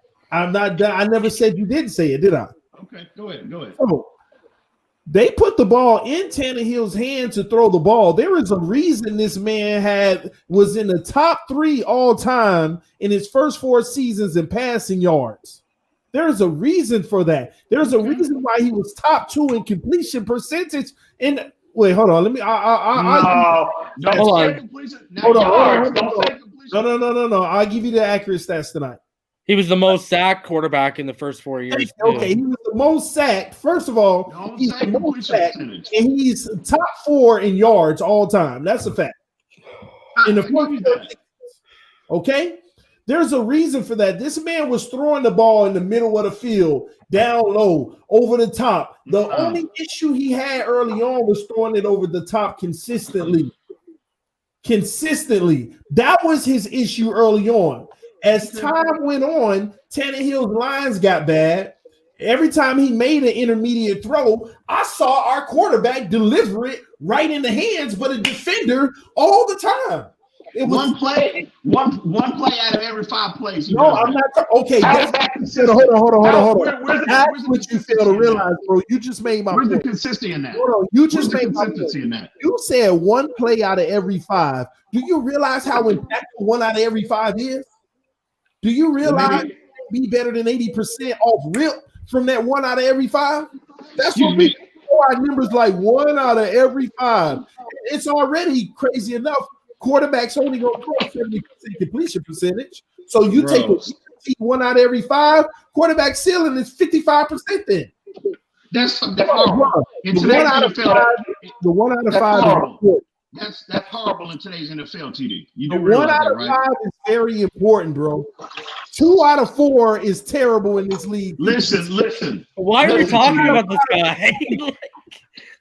This guy, you gotta let him. TD, I love you, but you gotta let him go, bro. We're talking about this guy because I brought up the argument about why we're not looking to get better. EM kept poking the bear at saying who because he doesn't know. I mean, he does know who's on the market, but he doesn't like the price we would have to pay for them. I guess to play for 1 to 2 years. We gotta let him go, TD, guys. can you top the link for Esteban, please? We gotta let him go, guys. I say again, I'm waiting. Please tell me a better alternative than what last year than Ryan Fitzpatrick of the quarterbacks that are available. You know what a better alternative is? It's like the fact that we're actually going to try to fix this. No, the fact that we're going to try to actually fix this offensive line and have a running game, so you can hopefully have a better quarterback. It's just about getting better. It's not about saying, "Oh, well, he's so cheap." There's a reason why he's cheap. And the fact that I'm asking you, Phinsanity, who is available? What are the alternatives? Educate me, educate everybody else. I'm asking who is available that's a better alternative than him for this team. Did I not say everybody except for Geno Smith, Blake Bortles, Trevor Siemian? Do you Tom Brady? Listen, if you can get Tom Brady for 1 to 2 years and you get Tua to develop underneath Tom Brady, heck yeah, I would pay for that. Who wouldn't? You would give him $30 million this year. Huh? You would get rid of Fitz. You would issue Fitzpatrick his bus ticket and sign Tom Brady for $30 million this year. You would do that? With the investment of our future and Tua getting to study underneath the GOAT? Think of Okay. I was going to rebuttal until you said Tua study under the GOAT. Then you were like, okay. All I did was ask a question. I'm telling you now for what's available, and I'm telling you right now, the way Tom Brady looked last year, I'm taking Ryan Fitzpatrick as well. I'm sorry. Of course you are. I'm sorry. I'm taking Ryan. Oh, absolutely. Based on what we saw last year. Oh man. Phillip Rivers jumped off a cliff last year. He didn't fall. He jumped off a cliff last year, bro. I'm saying nobody ever said for the record, okay, for the record, Nobody ever said Fitzpatrick should be our franchise quarterback. Nobody ever said he's the long-term solution for this team. I'm just telling you, Nick. I said he earned the right to be our starter based on what he did last year. Okay. Bro, you said that after 2 throws, you said he needs to be our franchise quarterback. Oh, yeah, no. It was more than 2 throws, bro. What's up, Frank? That's all on tape. Hey, what's up, fellas? How y'all doing today? What's going on, buddy? What's good? What's good? All right, man. Hey, I love you, TD, boy. I'm a Tannehill fan just like you, man. They did my boy wrong. They did him wrong here in Miami. But that's all right. He's the #1 quarterback right now in the league. Right now in the league in efficiency. Look it up. It's #1. I don't care what anybody say. Tannehill did his thing here in Miami, but he didn't have the pieces around him to make it to take us over the top. If we had gave Gase 1 more year and let him and change our defensive coordinator, because the last year that we lost was because of Burt. We had a worst defensive coordinator ever in the league once we got Burt. That's why our defense was garbage. If we could have got another defensive coordinator and give Tannehill 1 more year, we would have went at least to the playoffs, deep in the playoffs. We went to the playoffs the first year. The second year, we lost our defensive coordinator, and Burt sucked. And then our third year, we got rid of him because he got hurt, and we had the second year he got hurt. We had to get what's his name, the quarterback. What's the backup quarterback name is? I don't know his name is, but he got hurt for that whole year. Then the third year he played, you know what I'm saying? We didn't have a good defense. Our defense sucked. And I don't care what anybody say. Our defense sucked. And we also lost Rizzo. We also lost Rizzo, so our special team suffered too. That's that. But we lost a lot on our defense side of that ball. The last year Tannehill was with us. That's the reason why we lost them years. We always blame it on Tannehill that we lose, but it wasn't Tannehill. It was our whole team was sucked. Hey, Frank. So y'all need to get off Tannehill because Tannehill was a good quarterback for us. I've been a Dolphins fan for 30 years. I done been here since Marino. All of y'all was baby. I done seen all these quarterbacks came in here. Tannehill was one of the best we ever had since Marino, except for Chad Pennington. So y'all need to get off Tannehill. Frank, they ain't gonna see it, man. But Frank, man, I agree with 95% of the stuff you said until you said we should have kept Gase another year. I think 1 more year, man. Man, Gase was gonna sabotage it. Yeah, I don't know about that. Gase was gonna sabotage it. Yeah, Gase. No, I mean, first of all, they got in the argument. That's the reason why we didn't keep Gase, because they couldn't. He couldn't get with our team the most. So that's when I think we could have did it. Just give him 1 more year. His contract was 4 years. No, I was like, just give him 1 more year. Gase is not a leader of men. Over. Gase is not a leader of men. Gase had to go though. I don't want him in a figurehead position. I don't want him in that position. I ain't worrying about him now. I'm all about B-Flow right now. So I ain't worrying about it. I'm about B-Flow right now. Hey, so tell me this. How y'all feel about what Rosen said recently? What'd he say? Absolutely nothing. None of y'all. Oh, they were talking to Rosen at like a charity event, and he was singing Flores' praises. Yeah, he likes Flores. How much? What else is he supposed to say? Yeah, no, I was just curious, man. I just wondering, was he sucking up or is it genuine? Yes, he's sucking up. He's still a young quarterback, man. So it's just that he need a second chance. Maybe not here in Miami. But I think he just young. He just a young dude, and he don't know that he got to be taught. Some quarterbacks takes 3 to 4 years. Look at Aaron Rodgers. You know what I'm saying? It just depends on the quarterback. If some quarterbacks get it right off the bat, and you can start them, but some you just got to give him a chance. He's just young. He is young though. That's what people need to understand as well. Yeah, Joe Burrow's like 2 years older than him. Yeah, but we don't know what Joe Burrow could. Joe Burrow could be a Ryan Leaf. We don't know. Joe Burrow could be a Jamarcus Russell. We don't know. What we do know. I tell you what we do know. Josh Rosen is a Ryan Leaf. He is Ryan exactly. Leaf. He might be. Because Ryan Leaf played a lot worse than Josh Rosen. Josh Rosen he just ain't got it. He's just young. I think he get. I don't know yet. His jury ain't out on him yet. You know what I'm saying? So I can't. I would say this as far as Rosen is concerned. He should be on his knees thanking God every day for the Arizona Cardinals structuring his contract the way that they did. Because he got paid. Because if he had a higher cap number, trust me, he would have been on the first bus out of town. I promise you that. That's the only reason why he on this roster is because he's so cheap. Yeah. We'll see. Time will tell, man. Yeah. Time shall tell, man. And y'all hit that like button. We got 99 likes. Who's going to be the 100th person to like? Hit that like button, guys.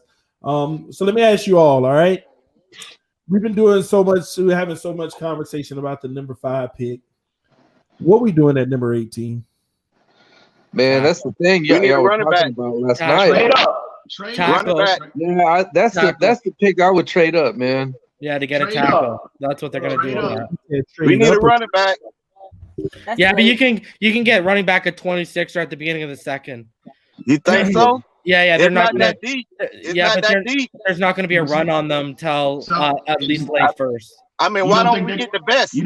I mean, at number 8, at the last pick, you get the best running back, right? You could probably get the best at 26. Yeah, that's what I'm saying. Why don't we go get the best running back?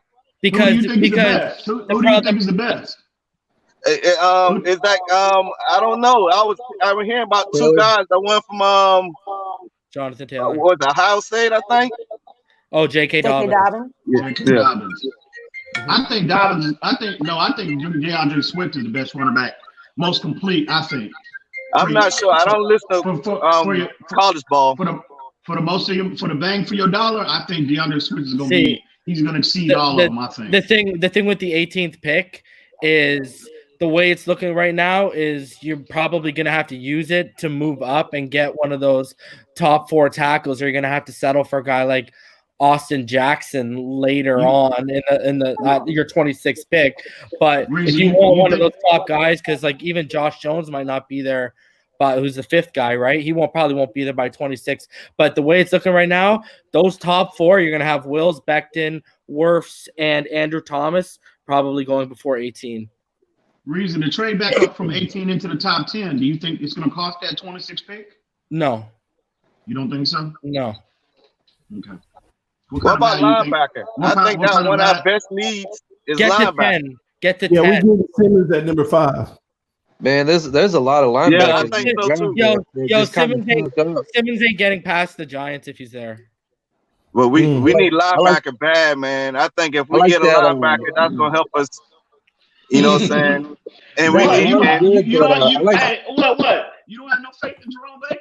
What? Oh, I love Jerome Baker, but he needs some help. Okay. He needs some help. He needs some help. Bro, go get Zach Bond at 26. Get a running back with your first second round pick, and get Zach Bond at 26, and mark your words, he'll knock it out of the park. I absolutely love Zach Bond. I absolutely love his game. I like that kid out of Kansas, bro. That I can't remember his name. Kamura, something Ezra Kamura. Do y'all know anything about him? Never. If you watch his tape, man, I'm talking about this guy's good, man. This guy, he takes on blocks, he gets off blocks well, he tackles well. I mean, he's everything that you need. And he ran, I think he ran like a 4.5 for a linebacker. That's pretty fast, man. That's pretty fast, yeah. That kid from Mississippi State is gaining a lot of steam too. The one that blew up the combine. Oh man, I know who you're talking about because what's his name? Willie Gay Jr. Willie Gay Jr. Willie Gay Jr. Yeah, he's gaining a lot of steam. He's an impressive athlete. Yeah, he's good. Impressive. Yeah, man. Y'all need to check out Israel Kamura because you can get him in, later rounds, man. He looks nice, man. That's a sleeper pick. I really like him. Let me ask y'all real quick because I don't know if y'all heard that chatter about Auburn. Could you see the Dolphins taking another tackle, number 5? Oh yeah, they would look at him hard. Yeah, but they're also looking at Marlon Davidson too. Yeah, they are. But it still had me intrigued. And that corner, and I can't pronounce his last name, but it starts with an I. Yeah, they have a top 10 corner as well in the draft. I think for them to be looking at Auburn's front, man, I mean, that just kind of means that maybe they do want to run that 3 technique that Enzo was talking about. But I'm not opposed to being in that defense, but I would like for Flores to stick to what he said, how he said he wants to have multiple looks and that he can throw it on offense. So they already deploy multiple fronts, but in my opinion, based on my findings, that 34 is their base. In terms of base, when you compare 4-3 and 34, they are more aligned in a 34 formation as opposed to 4-3. So y'all don't think they'd get Derek Brown at 5 now, being that just came out? I don't want to select a nose tackle at but they weren't just looking at him. That's what I'm saying. That corner, it wasn't just him. That corner, I'm telling you, look at that corner and Marlon Davidson, bro. They weren't. Yeah. I heard about the corner. I can't pronounce his name. I'm not gonna try and pronounce his name, but it's like IKEG, like you. It's like I don't know how to pronounce it. I got a question. But nobody answered the original question. Could the Miami Dolphins take Brown at 5? Would they pick another? So, because the way they was looking at him, they because I was seeing it on I think ESPN. I mean, they had everybody there. They had Flores, had the defensive coordinator. They had everybody there to look at him. The whole staff. But I think they were just not evaluating him. I don't think. I mean, I'm not saying that Miami wouldn't. I'm not saying Miami would not like to select him, but at 5, why did they got the defensive tackle coach there? You know what I'm saying? Yeah, because again, Marlon Davidson is his partner on defensive tackle. He's like the DT4. He's like the number 4 ranked DT. Both Auburn guys are in the top 5. And then, like I keep saying, the corner was also there too. It was an Auburn pro day. So I'm saying the corner. That guy whose name I can't pronounce, he's a top 10 corner. He's a top 10 corner in this draft. So they were looking at them all of them. Because they're really good, man. They're known for their defense, man. And also, that's not I'm sure they've had Flores and Greer at many teams as pro days. You know what I'm saying? Yeah. Or they're gonna have. It just so happened they just happen to be evaluating Auburn's players at this time. You'll see them do that again. You'll see if their quarterbacks are gone. If their quarterbacks are gone, I think Derek Brown. I think everyone's on the table, man. I think trading back Derek Brown, Okuda if he's there, Simmons if he's there, everyone's on the table, man. Well, I'm gonna say this: if they address that, if they address no tackle free agency, that eliminates the possibility of Derek Brown. That's what I was about to say.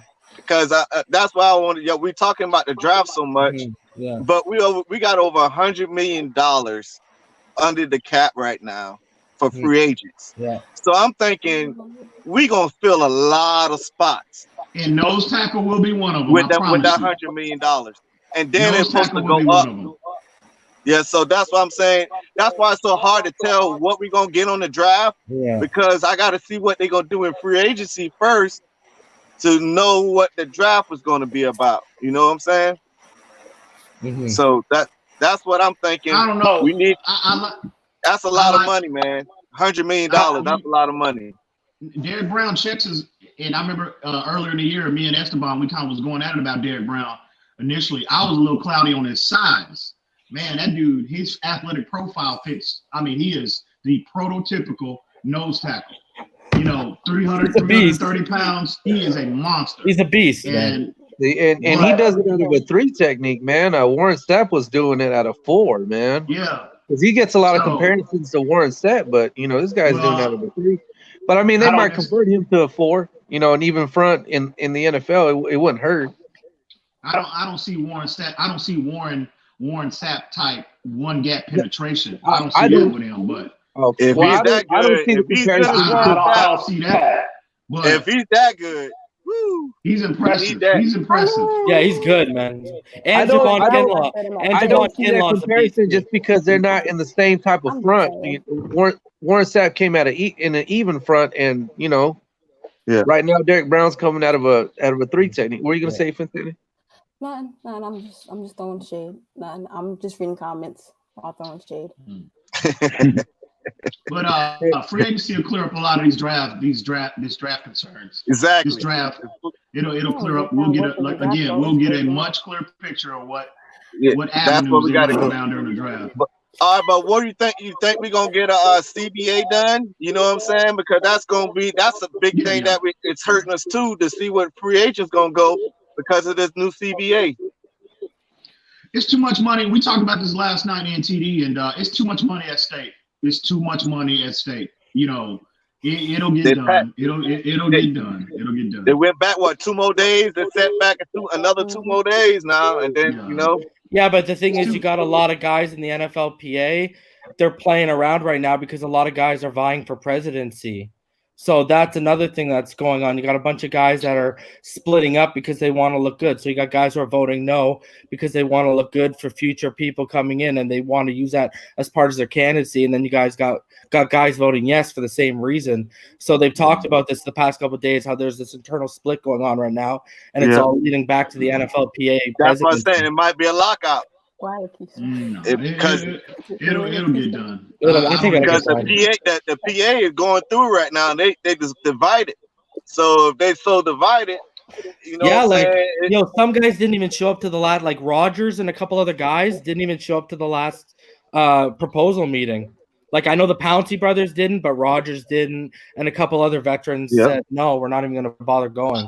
I mean, for the players that are voting against this CBA, what more do they want? I don't understand that. The problem is 11 years. They put 11 years. They want an 11-year deal. That is outrageous. 11 years. It used to be like 3 to 4 years. They want an 11-year deal. That's why the guys that said no. They said that's preposterous. How do you want a deal for 11 years? So that means next year when the money goes up, we don't get none because we still under the next deal. So every time in the next 11 years, every time that money go up, none of the players are getting none. So that's why the older players like, hell no. Let's do the deal for 3 to 4 years, not 11. That's why they said no. I can see that. But if that's the only thing, they just need to meet in the middle then, you know. Exactly. And the healthcare too, right? With the healthcare, but I thought they conceded on. I thought the owners conceded on their healthcare. Yeah, they conceded on the healthcare. The healthcare is good under this CBA. You know what I'm saying? But they trying to say if the players don't vote yes, they gonna take all that back. Yeah, so they gotta vote yes. They get all that.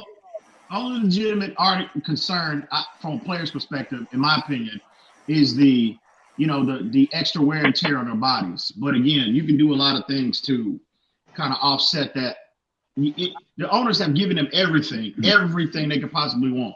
Everything. More money, more off time in the off season, less contact in the off season.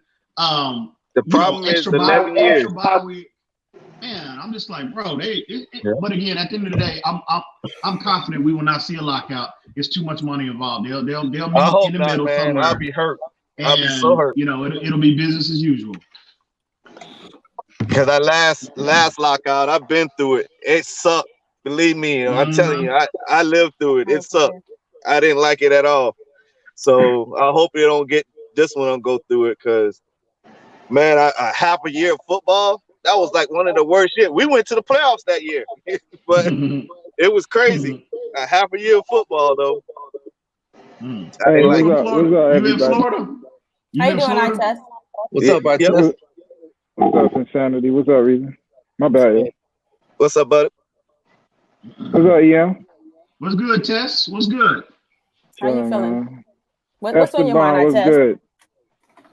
What's on your mind about all this, Itess? No, I just wanted to ask the guy because I'm not too up on the CBA, so I really didn't know what they were like what they really fighting about. All I know about that is from my understanding, like I saw the Pouncey like when he went on Twitter and he was ranting, like that's about as much as I got on it. But my question is like, what is like where are they divided at? Like, because I see most of it is older players who are saying no, and all the younger players, the players who don't have, like, you know what I'm saying, they're not guaranteed roster spots, they're not guaranteed to make those top salaries. They're saying because it increases their pay. So I'm trying to figure out if that's the divide and if that's why it's going to give what is it? It's the percentage of money that they're bringing in, right? It's the years. because the older players don't mind, but they older now. You know what I'm saying? Then they want to make this new CBA 11 years. This new deal is supposed to be an 11-year deal. You know what I'm saying? Most in the past, CBA is like 3-4 years. You know what I'm saying? At the most, tops. You know what I'm saying? The owners want an 11-year deal, but the older players see that there's more money to be got. Yeah, we get more. They got a raise this year, but they can get a raise 2 years from now, or 3 years from now, or 4 years from now. But they can't do it because they're under that one CBA for 11 years. So the older players like, that's not good for us because we older. You know what I'm saying? They 3-4 years, they out of the league. You know what I'm saying? And then the younger players, they think it's a good deal now, but 5 years from now, when the league's making $200 billion, they only getting that little part they got now. You know what I'm saying? That's why I see the reason why I wouldn't agree with the deal, because the owners got it set up with the TV contracts, because most of the money comes from TV contracts now. It's not coming from them tickets. It's coming from them TV contracts.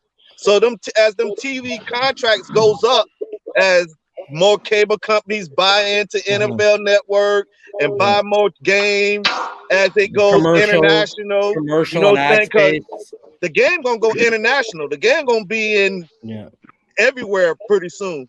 So the older players are, hey, we want some of that money coming up too. You know what I'm saying? We just don't want to get stuck with this CBA deal here. We want to be able, in 4 years, make a new deal. You see what I'm saying? And you saw what happened with Okung today, right?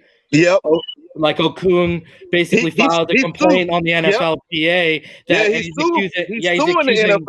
accusing the NFLPA executive of pushing it through to a vote despite a lot of objections from the players and voters. So, but isn't it up to them? Like, isn't it up to the players? Aren't they voting? Yeah, they are voting. Thursday, 11:59, I think they have, and it's a DocuSign, from what I understand. Okay, so it's in the player's hand. Basically, yeah. Basically. Okay, so it has nothing. But I don't know if you heard what he said. But the players are fighting. He said that the owners are threatening to take stuff away if they don't sign it, like the healthcare and stuff. They're threatening to like pull it if you don't sign it by 11. If you don't sign it, we're gonna take a whole bunch of stuff away from it. But here's the thing: it's negotiation, right? Like, agree. It's chicken, right? It's chicken. Who blinks first?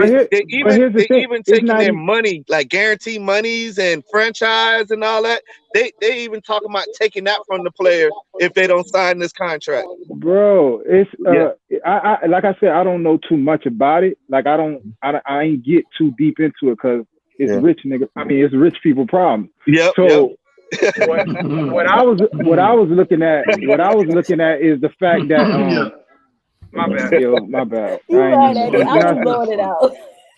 Oh boy. What I don't understand, like I'm thinking business wise, like it's not due to get, like they're not really due to go to the table until next year. Exactly. So the fact that the owners are pushing it this year, to me, they got some up their sleeve. They got some up their sleeve. They got a lot of money. It's suspect, man. That's what I mean. So if I was the players, sign because there's a deal. They pushing them. They pushing them to sign this year. So as a person on the other side, you should be thinking business wise and be like, no, I ain't signing nothing. You know what I'm saying? We gonna meet next year. We listening to each other all year. Yeah, y'all want to give us this? You want to take that away? That's what negotiation is. But if this happens, if they do, like say we're gonna threaten y'all and we're gonna pull the healthcare and they cave, they own them. They got them by the balls for the rest of they can't do nothing no more. But they have to stand. That's why I'm saying there might be a lockout. That's what I'm saying. Let me shed some light on the situation. But before I do, those in the comment section that says CBA talk makes me sleep. That's what this channel is about. It's every aspect, because when we don't have football and we sit here like, what's going on? Why? Then people want to care. So we educate on this channel, and this is a great conversation because these are those moments where 90% of the people watching right now have no clue. So I want to go through what I know. I did a CBA special last year, last year I did a whole series on the CBA and the last negotiations, and I've been following this one. And some of the main issues right now in this current CBA, number one, I believe, is the revenue split is always the top of the chart. Exactly. The revenue split. What percent the NFL gets and what percent the players get. That's always typically at the top of the charts, okay? And that's what, And another thing that they're going through right now is what they call stadium credits. Stadium credits is an issue where they want to be able to take money from the revenue from TV and be able to help upgrade some of the stadiums. But here's the issue. Now, don't get me wrong, they've always had something like this in place. But here's the issue on the new one. They want to be able to take their stadium credit cut off the top, then divide the rest of the money between the NFL and the players. So it's like double dipping for the NFL. Players don't like that. They don't like that. But they are willing to concede on that situation with things like the health care for your entire family for the rest of their life. All those things are things that are in play. So a lot of these things that I'm going to mention to you all are give and take. Okay, we don't like that, but we're willing to concede on that if you give us this, that, or this. That's what's basically it's coming down. You also got an issue with the franchise tag, the 5th-year option, and the fully funded rule. Y'all need to go look these things up. I might just do a series on it. There's a big issue with the franchise tag, 5th-year option, and the fully funded rule. Y'all look that up, fully funded rule, so you'll understand what I'm talking about, because I'm trying to be quick right now. All right, and then you have what else? Of course, 18-game regular season. That's the newest one. And this goes hand in hand with why y'all are saying, why are they rushing to do this now? Here's why the NFL is rushing to do it. And longer playoffs too, TD. Remember? And longer playoffs. Because the TV deals that they can secure right now, like going into this season, is huge. Okay? With the 18, but whenever it comes to the 11-year thing, that's the problem. You're stuck on it for 11 years, and even if the NFL goes in and adjusts the revenue, they negotiate, well, we want to get out of this current deal with the TV company. See, the TV company deals may not be 11 years, but the NFL with the players will be 11 years. You get my drift? Yeah. I hear you. So when numbers start changing with the TV deal and they don't change for the players, that ain't all cool. Yeah. All right, so that's another thing as well. Lifetime health care for players and their families is one that's on the table. That's one of those bargaining chips type deals. The drug policy is also on the table. Roger Goodell's discipline, how much power he has for what he can do to players, is always on the table. That's been on the last two. Just so you know, they're big on that. How much power they want to give Roger Goodell. Also, they always have the player health and safety on the ballot. Some of these are bipartisan, in other words. They both agree with it. But another one on there is former player benefits. Former player benefits. The way I look at that, to sum it up, look at Devontae West in the NFL.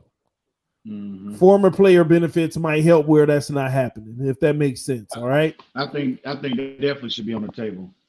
Yeah. So these are all the things that they're talking between. Right now, the biggest stickler for the NFL are two things. All the owners want their money off the top for stadium upgrades. They want that bad. And they also want the 18 game plus another playoff team game situation. Those are the two things that they are dragging want to have. The problem is the players, they're willing to concede the stadium for other things, but there aren't a lot of players that's for the 18 games. They just aren't. And that's where the hiccup comes, but they always get in trouble when they start threatening each other. The players say, we're not doing this. The NFL owners start saying, you work for us. You're going to do what we ask you to do. because the truth is the NFL does have a greater point of the power. The issue is the union steps in and they try to build a legal case to supersede that. Here's the issue, though. They never wanted to go to court. The player side never wanted to go to court. I mean, technically, they wanted to go to court. The issue is it could take 2 years. You can have a lockout by then. The reason why the NFL is hard for the NFL to ever survive a lockout, tell all the rookies, the second-year people, and the third-year players and the fourth-year players, let's have a lockout. It's not likely to happen because what people fail to realize is you have more first, second, third, fourth-year players in the NFL than everybody else can buy. Yeah. And those guys, third round, fourth round, fifth round, sixth round picks, they ain't got no money. Yeah, they got money compared to us, but they ain't got no money. Yeah. So you want me to sit out a full year and miss out on my $600,000 that's already getting taxed $200,000? My $400,000, and I'm trying to live a better lifestyle and do me. It ain't happening. I'm not finna sit out and just not take anything. So what you never hear about are all the first 4-year players speaking their mind because they're all, hey, let's do whatever it is. Let's do whatever it is because this is the money. I'm not finna sit out here and not get paid. So hopefully that makes sense for some of you all. That's why these votes, it's hard to get for everybody to come together. It's easy for not Patrick Mahomes, but give me a highly paid. It's easy for Russell Wilson to say, yeah, man, let's sit out. Let's sit out on them. But you think King and Drake sitting out? You think Kalen Balaj, Patrick Laird, all guys who have a vote? Preston Williams, you think he's sitting out? All these undrafted guys, I'll be willing to tell you 80%, 85%, maybe even 90% of the Miami Dolphins will vote yes. So it might pass, but if it don't, it's because they got to enough of them. But I can see it actually passing, but we'll see. We shall see. But that's my take on it. That's what I know about it. All right, that's what I know about it. I don't know what y'all would do in that situation. Would you sit there and look at it as the principal, or would you get your money? Get that paper. Get that paper. What were y'all talking about? You remember what Phinsanity and you said, TD, XFL. If they start start pumping it, they could, if it could become a viable option, them boys could start going over there because everybody seems to like it. I don't even watch it. So you got to be right. We saw that, in the past, how that played out when it was a lockout season and players went to the I think it was the USFL at that time. USFL, yeah. Remember when they crossed. We saw that. This is in state. You feel me? Like these people they'll stay home. They'll bring high caliber players to an entertainment. Like the way I see the XFL to compensate, because I think it's like 8 teams. So you're going from 32 to 8, so that's only a quarter. Mm-hmm. And I don't even know if that's 53-man rosters. Yeah, maybe like 3 or 4 years from now. No, at the end of the day, they all, cool. They just need to calm down, and just it's too much at stake. It's too much at stake. But the NFL is the only league where the owners get majority, and I think the guys are starting to realize that we play a very deadly. Well, I'm not gonna say deadly, but I mean it can be contact sport, and you got NBA players showboating on a court, but not even dealing with the amount of physical injuries that we're dealing with, and we're not even getting majority of the money and revenue that's being brought in when these guys, even in the MLB and all that. And I think that's where their mindset is. Yeah, but to play devil's advocate on that, you got to also look at the NFL side of it. We get a lot of money, but we spent millions and millions and millions of dollars on player safety for you all that you asked for. We've literally I mean, we've done so much that you've asked us for. But and see, that it wasn't always that way though. A lot they had to have like a black mark for them to I get it. It hasn't always been that way. I will say this because I like watching like any given Sunday when I was a kid compared to now. I felt so much more emotion for these players watching it. I mean, I watched it probably like last week. I think it was on Netflix. Seeing that the same things that they were talking about in today's time, like, coach, just give me another shot of cortisone to get me through this. Coach, I will do whatever it takes for this next $1 million. For a man to feel like that is not being a man. These men are out here sacrificing their bodies while the owners are reaping the benefits while sitting in a box. And some of them have lost their natural born minds for this game. But listen, we will advocate because we want to see it. Like to me, you will always advocate, the money's there. But the piece of the pie is what we're talking about. We're not talking about them getting paid. They have gotten paid. But compare, like, you see how they look at like MLB contracts and NBA contracts and all that? It's because they're getting a bigger piece of the pie. That pie has to be divided. The NFL pie has to be there are more slices on that pie compared to NFL and MLB. Look at the rosters that they have. You compare the NFL, the numbers game, the NFL roster to an NBA roster. You got 12 players compared to an active day 53. At different parts of the season, the roster even goes up to like 95. So the pie has true enough. That I get that, and I've heard that several times where football players jokingly, they have friends in the NBA or whatever, and I forget who the players were, but they were going back and forth. The NBA player was in essence making fun of the NFL player about his salary compared to theirs. But the pie has to be divided by so many more parties than you have in the NBA. And you're making a point. You're giving them a lesser piece of the pie for more players. But what? Smaller. So here's what y'all not considering. Here's what y'all not considering about the NFL. I think we're being unfair to the NFL in this too, because we got to take all feelings aside and all emotion of this is what should happen because it's only right. Let's talk business here. If you started you a burger shack and you had 10 employees that you paid $15 an hour, just hypothetical, right? And they're making $15 an hour and you're making $1,500 every week, and they go ahead and unionize, and now you got 100 chains, and now they're all a part of a union, and if they all go on strike, you losing more money than you're making, and you got to make a decision. Are you going to really sit here and say, hey, we got to give them their fair share of the pie? Let's pay everybody, $48 an hour? This is business. The NFL is building a brand, and they're using players to do it. They are paying players a salary to do it. We think that the NFL is built on this fair notion that the players deserve X, Y, and Z.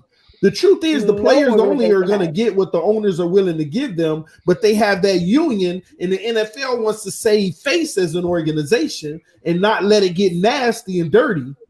That's the reality of what's going on.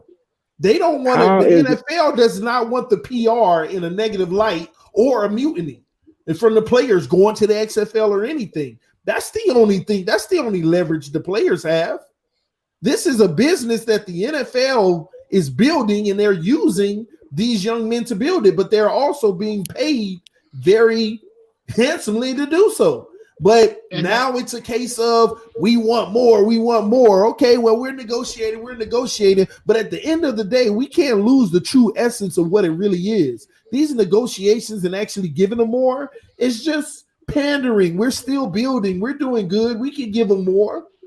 But we can't forget at the end of the day, business is business. They can cut this whole salary cap down even more if they want. And business will always win out in the end. All I'm saying is that NFL is the only major sports like organization that where the players are not getting a bigger percent of the pie than the owners. That's all I said. Like, can I expound on that?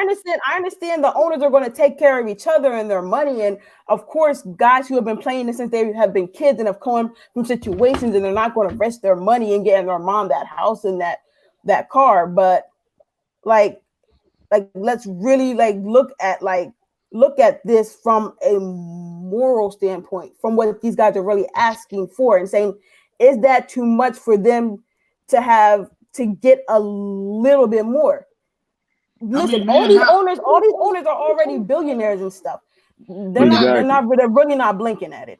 My thing is this, okay.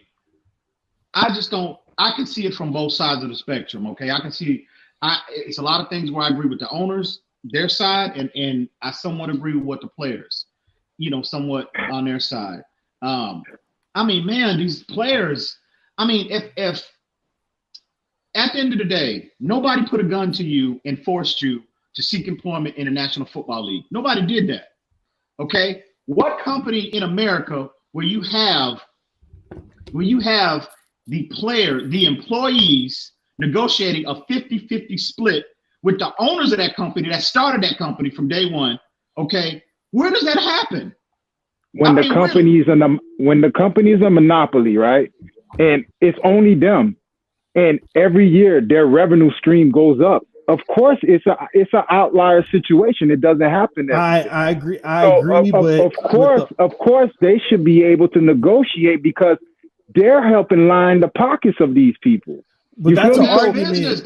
That's an argument. That's any company. That's an argument. No, that's not any company. Because if you tell me you can go to Wendy's and make, you know what I'm saying, you're not going to sit there and raise Wendy's stock exponentially every year, get TV deals. Like, their money goes up every year, and it goes up crazy. Here's hold on. Let me just say one thing. And you can go crazy, bro. All right, the NFL, like y'all was saying earlier, it can go international. I don't ever think it can go international because the NFL, the reason why it's so successful in America and why it hasn't taken in other countries, because I believe, and I really do believe this, I believe we're the only type of nation capable of breeding people that will actually run into each other at full speed. You feel me? Like, if it does go international, it'll have to be like people getting shipped out there. Like, they're not growing Derek, you know what I'm saying? They're not growing Derek Browns and, you know what I'm saying, in different international countries. Like Africa, you probably get, but I'm just being, you know what I'm saying, just think about it like this. The reason the NFL know they got a stranglehold on the players, because where else are they going to go when you go to the Canadian, when you go to the Canadian League, it ain't, you're not getting eyes on you like that. You're basically going out there like basically working a 9 to 5. But where it's at, like where the big leagues are, is in the NFL. And they, like I said, they've been operating like a monopoly, and it's basically a war game. Okay, and I ain't gonna get too, you know what I'm saying? I ain't gonna get too deep into it, but for the most part, they know that this is a game that can only be played in America by Americans. You feel me? So they're gonna sit there and take advantage of it because they know they can't go seek employment other places. And this game will never be a game that's international. You feel me? Because I see what you said in that regard. You could play basketball. Like, that's a kind of, it's not a finesse game, but it's more of a finesse game than the NFL. The NFL is brutal. It's a gladiator war game sport. You feel me? But I would say that it's not in all technicality a monopoly. It's not a monopoly, but they're right now, they don't have a competitor that would suggest otherwise. I'll put it like that. So they are operating as a monopoly. It's just that there hasn't been a competitor to come along to show that it's not a monopoly, because anybody can start a league and anybody can go, but could they get that big? Could they grow that strong? So that's not going to happen.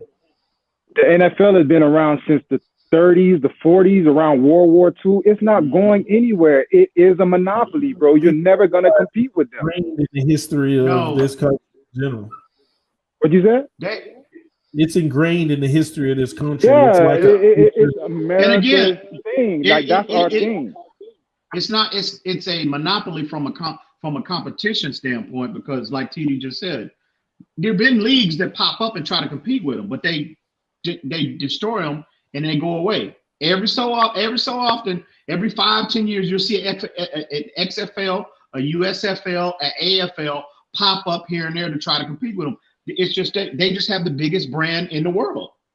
But let me say this too, because you're right, Em. They do have the biggest brand in the world. I mean, if you saw the TV stats last year, out of the top 75 rated things on TV, the NFL held 54 of them, 54 or 56. They held that many of the top rated things that came on TV. The NFL alone. In the world? I thought it was in America or in the world. No. I thought it was soccer or you can't compete with soccer. Listen. If I need to go back and double check it and just say the U.S., but I thought it said the world. Out of major, no. Hold on. You need to understand something. When we say the world, I'm talking about major TV stations in the United States, of course. Okay, I'm talking about our TV ratings. All right, they held literally like 87% of the top rated positions, and that's Thursday night games, Monday night games, all the playoff games are on that list. All that stuff is so many people watch. They own their own day. Well, let me say this as well. What people need to realize is the reason why the owners don't really care, because it ain't nothing to them to go ahead and give the players things sometimes, is because they don't make their real money off of that revenue split.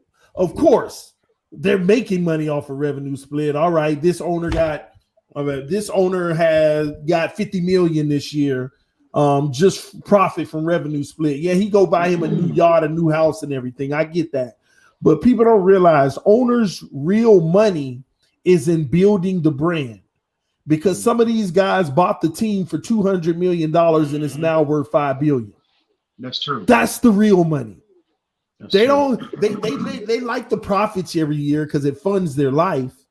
But their real value is building the shield. The NFL, the more the brand grows, the more valuable their franchise is. Some of these guys bought their team for $30 million. Today, $3.8 billion. That's the real money for them. That's why they don't care. But at some point, all of them gonna have a selling point or just keep the asset for the rest of their life for their family. The NFL is huge, man. People don't understand how big it is. They think it's just, hey, Sunday, Monday, Thursday. We got games for a part of the year. It's a mass. It's bigger than people think. Gambling. It's the biggest brand in the world.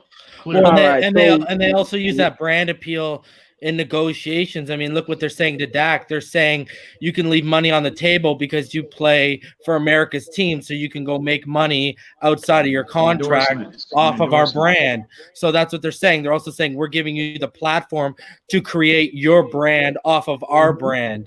Like, so that's another, you see it come up in contract negotiations all the time. I think that's unfair and I think that's extremely unfair for owners to do that, to take that stance. It's a tactic, bro. It gets dirty when money's involved. I get it, because Dak is gonna build his brand. Dak is, if he's smart, he's gonna build his brand regardless. So that, I don't see why owners try to throw that up in players' face. Yeah, because you have to understand the reason why is,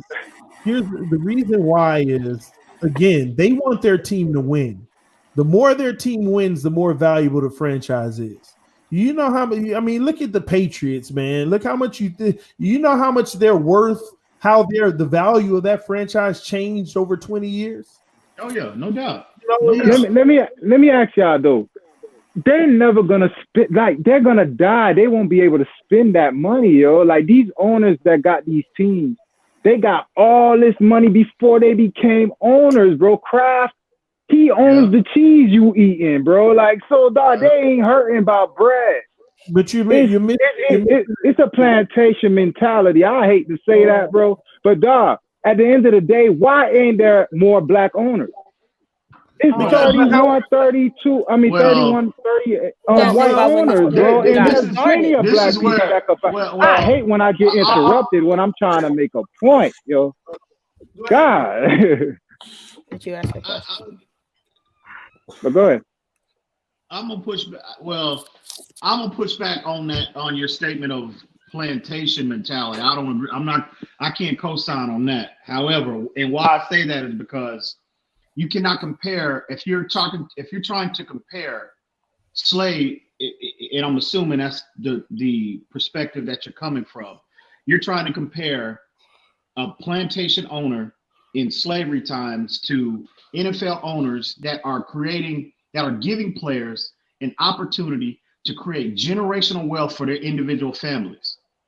So when people when they try to make that comparison of a plantation mentality, I emphatically disagree with that. I think they need to change it. They need to find a new something that's more analogous than plantation mentality, because according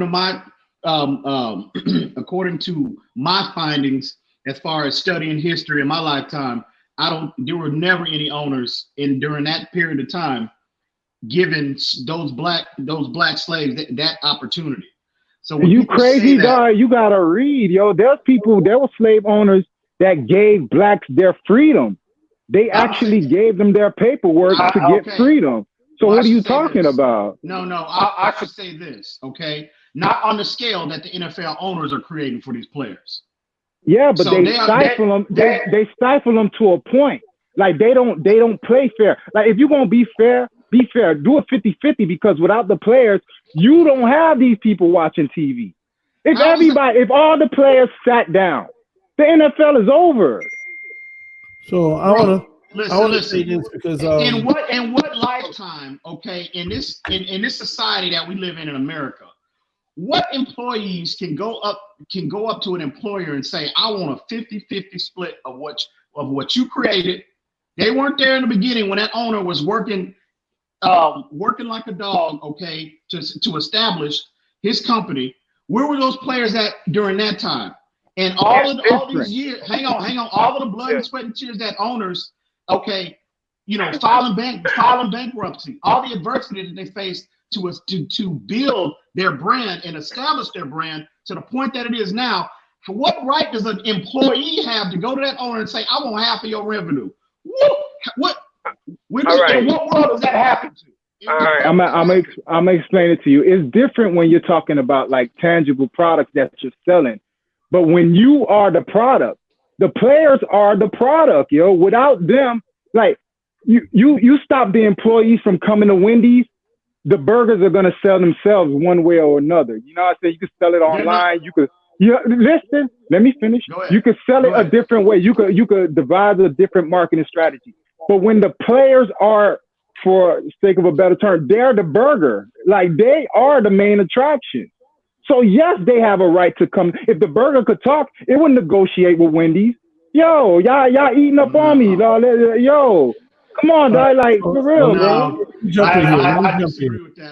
So let me jump in real quick. Because I keep trying to jump in. So my whole thing on this entire thing is, I actually don't feel like it's even close to the same thing. And the reason why is, first of all, when we talk about these terms, these guys have a choice right now. So that's why I don't even like to mix the two. I don't even like to associate slavery with the NFL, because at the end of the day, the guys playing this game right now have a choice to whether they want to play or not.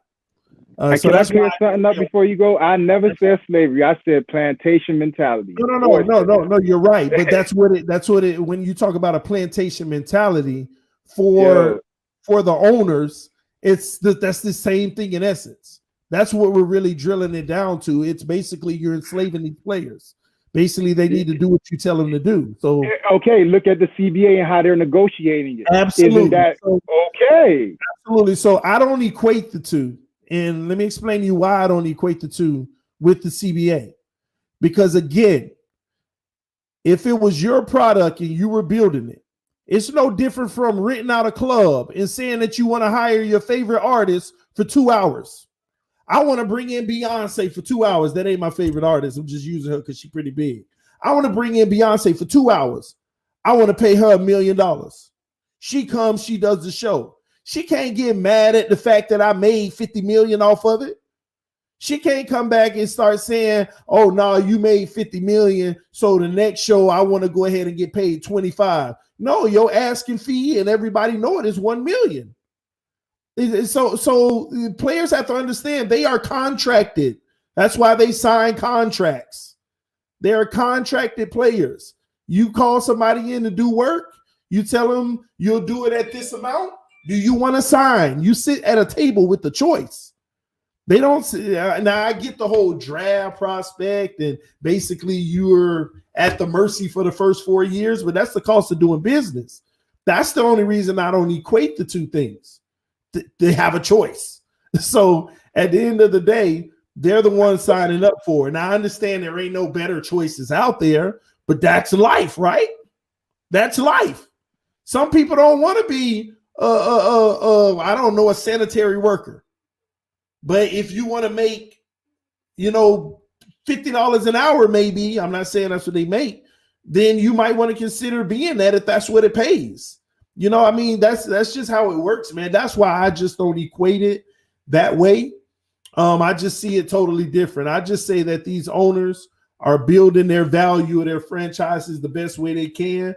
They're trying to keep costs down on the team so that they can keep the profits of the organization going. Because what people don't realize is they think that, like you said, these guys were well-established billionaires before all of this. No, some of them only had $1 billion. They worked 30 years to accomplish $1 billion. And guess what? They bought an NFL team, and 3 years later, they got $3 billion.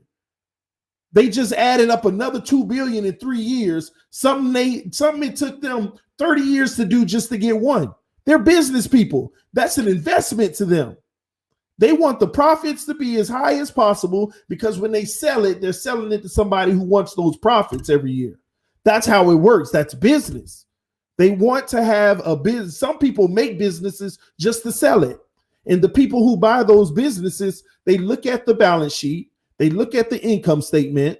They look at all 4 statements of the finances, and they say, how much money does this make me a year? And they say, oh, this makes me $50 million a year, and I'm paying $1 billion for it. I'll take it.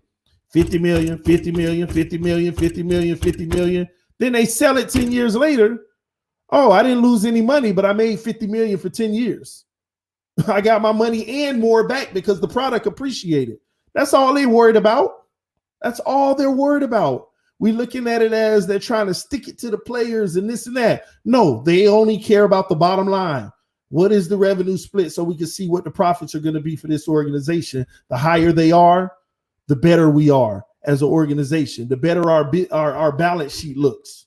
So the value of our teams go up. That's all they care about. The value of their teams going up. Because one day they want to either sell it, especially if they see a decline, because there will be a point in NFL history that there will be a decline. It's no different from the stock market. This happened, so the decline of football happened. A new world war started. For 3 years, they barely even had football. You'll be surprised. This is big economics. This is how these guys are talking and thinking. So I don't get into all. Listen, man, a lot of people say, hey, these guys are racist, this, that, and this. I don't get into all of that because they bought their money. All they see is that green. That's all they care about. And it may look like they have acts of moments like that because they care about their green. But the truth is, it's just gruesome. Business is grimy. Business is gruesome. At the end of the day, they're going to make their bottom line no matter who in their way. And that's how it works. So the players have a decision to make. The players, that's all on them. They sign that contract and they want to play. They ask for it. We can't complain for them. We can sit here and talk about the differences, but we can't complain for them. It's their situation. That's their decision. So, and it's their fight too, and they know what they're doing. The players know we can push a little. We know that they don't want a bad stigma. They don't want to look bad. We're going to get everything we can because they know they're going to budge to a certain degree. So we'll see how all this turns out, man. I don't know. It can get a little convoluted. It can get tricky. But at the end of the day, we're going to see how it all turns out. I just hope we have football because that's what fans want to see. We just want to see the game. That's what builds the brand anyway, us. We build the brand, our fanhood. We are just as much responsible as building the brand as the players and owners. Owners probably the least responsible. But what we getting? Can I ask you about your boy Tua? Like a quick question about him, right? All right, you know how you always talking about the money. Like, I ain't gonna lie, like before I got into this channel, I never thought about the money as far as like the quarterbacks that were on the rookie contracts that won. That never crossed my mind as much as I watch football. But now that I'm on TV talking about it, I said now I'm a bit more enlightened about it. Now I'm thinking about Tua, right? And I've been watching like little interviews, little things here and there, and the man never looks like he never looks anyone in the eye. Like he's always looking around like he has this little secret he doesn't want to tell no one. So my thing is, why are they pushing the Dolphins so hard to get this guy at 5? So then I looked, because I didn't even look at this. Like I looked at what the top draft picks get. You know what I'm saying? In the first round. And from 1 to 5, that's when you're guaranteed 20 million. Like I think 1 gets 25, 2 gets 23, and so on and so forth. Now, when you get to 6, it goes all the way down to 14, 16 million guaranteed. So in my head, I'm like, all right, if I'm Tua and I know I don't have an insurance policy and I might not make it in the league, I have to just play nice and sell myself to go number 5, because if he's out the league, he walks away with at least 20 million.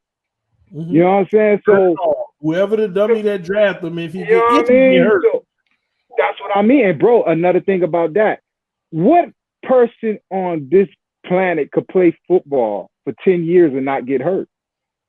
He's already coming in with 3 injuries. And you're telling me he's going to go his whole NFL career with a clean bill of health? He's not going to get a hangnail. He's not going to get scratched. Come on, yo. Like, oh, there's a guy in the comments. He's funny. He's funny, bro. He calls to a dented can. And when I saw the comment, I was laughing because I was like, that's funny. But think about it. That's real. You're at Costco's, bro, and you got the whole front row. You could pick anything you want. And at that, you got money. So you basically could pick whatever you want. All the cans are shining, and you want the dented Sprite can. It is like, Sprite. You don't get the dented Sprite can with all these nice, shiny things right in front of you. And then you're betting that this person does not get hurt when he gets into the NFL. That's the thing. People are willing to gamble on that situation because the talent in college for them warrants the gamble. I've never been one where it warranted it. I made a video the other night. This is a major reason why I'm scared. I'm nervous because this is a real test for me with the Dolphins. Are we going to be the Dolphins of the old, last 20 years, and that's what I call it, or are we really a new team? And this draft is going to tell me that. I really, deep down in my soul, feel like if we make a specific move that some people want to happen, then we going to come back was like, well, we still had to take the chance even though it didn't work out. And I'm just like, I'm tired of seeing things that other people don't see, but at the same token, everybody's different because I could end up with that result. I could be the one that's all the way wrong. I get that, but I just really feel like if we're going to be a sound football team and making great decisions, then guess what has no place? Guess what does not belong in that formula? Taking chances, hoping. And because if Josh Rosen ain't the guy, I'm already mad because you took a chance. You know, these are the things that I'm starting to build in my head. Are we going to make the right decision and we're good, or are we about to make a bad decision and it's about to be proven 2 years from now, and it's no freaking different. We just got bamboozled again, y'all. A whole new rebuild, a whole new belief system, a whole new trust, a whole new players, and we build it from scratch, and they did it to us again, y'all. They did this with clever, though. They did this one real clever. Nah, this would be... this will be monumental, yo. Because, I was reading they got 11 picks. Oh, no. But 11 picks in the first 3 rounds. Nobody who wants us to draft Tua can, with a straight face, say that we're not taking a chance. And we know we're taking a chance on any player. But like you said, that didn't can mentality, that didn't can is real. I already said it's the highest risk versus highest reward, because when you break it down, I mean, anyone will tell you if he's healthy, Tua is probably going 1 to the Bengals. He's the most polished passer in this draft. Reason you keep saying if though, that's what I mean. Well, I mean, you know what I mean? Like, all I can say is, hey, when Drew Brees, that shoulder injury, under 10% of athletes get the same range and motion back. He changed his mechanics. He now has the same mechanics as Hall of Fame pitcher Greg Maddux, and he's gone on to become one of the most accurate quarterbacks ever. And he really hasn't had serious shoulder injuries since that injury. So everyone's different. Like I've always said, I think the thing that he has on his side, and we all know this, he's 22, so he's younger, and everyone heals different, like we've gone over this. CJ Mosley had the exact same injury at Alabama, and he went on to have a Hall of Fame career so far, and he plays in a higher contact position, and all he's ever had is a groin injury. It's a groin injury. He's always hurt. He's hurt all the time. No, last year was the first time he missed a year, and it was the groin injury where they shut him down. Okay, dog, go look at him at Baltimore. He missed time there too. I watched CJ Mosley. I wanted the Dolphins to get him when he was coming out of Alabama. But like I said, it's a far higher contact position too, right? So you look at Frank Gore. Look at Frank Gore. There's another guy coming out of college. He was deemed injury prone, and he's gone on to have. He's still going at his age. Adrian Peterson was injury prone, coming out in a high contact position, and it took him 8 or 9 years until he had his first injury. So everyone's different. That's the thing. We don't have this. We don't have a quarterback who's come out with this injury. We don't have anything to gauge this off of. Whether you're against it or whether you are for it, no one's right, because we don't have anything to gauge it off. I think we do, though, Reason. And let me tell you why I think we do. We just don't have anything to gauge it on that good. Because look how many players come into this league every single year. I mean, how many draft picks are there? How many draft picks? 230 something. Plus the undrafted agents in the other league. We bring in about 300 players every single year. And about 200 of those guys probably they make a roster. There used to be 12 rounds back in the 80s and the 70s and stuff. Yeah, that would have been crazy. But 200 guys make a roster, bro. It's about 235 around there. Yeah, but all of those guys that make a roster, you have a lot of these situations. You have a lot of these 6th round picks, 7th round picks, 5th round picks that get drafted that were great but had a major injury, so they slid so far, but they still got drafted, and they end up being washes in the NFL, and nobody ever talks about them because they were a 5th round pick, and they never really got over that injury, and they washed out of the league. You got plenty of those, but we just don't have enough first rounders and guys like that to compare it to. So we'll say things like, we don't have a quarterback. We don't have a first round quarterback. Yeah, so exactly. So we'll name a few people, like look at Drew Brees or this and that. Those cases are like 1 in every 4,000. So it's hard for me to really say, okay, we don't have a gauge on it. History tells you these guys that come in the league, they don't make it past 4 or 5 years, if they even get past 3. Well, running backs, I'll say that. I won't say that for quarterbacks. No, I'm talking about all the young guys that were drafted late that didn't even make a name for themselves, but nobody. Oh yeah, get demoted to practice squad, all that jazz. Yeah, a lot of those guys never but hey, got over. Look at it this way: we all saw the Bridgewater injury. If someone can come back from that, I mean, anything's possible. That leg literally went in half, man. I don't know if anyone saw that, but that leg literally went in half. And if you can come back from that, I believe anything's possible. Like I said, he's 22. The one thing is, when you're younger, you heal quicker. It's when you're 28, 29, 30, you start to feel even, getting out of bed a little bit more, let alone taking hits, et cetera, right? So it's like I said, no one knows because we've never gauged the quarterback coming out. That's why I said highest risk versus highest reward. That's the thing. You can find the odds, though. I forgot about the odds, and the odds would be staggering to actually do that successfully. Take a chance on the guy, and it works out. The odds are staggeringly against you. That's the whole point. It's the odds. We don't know. It could be we can hit the lottery, and hey, this guy never got hurt again and became a Hall of Famer. But the odds are just not even conversational.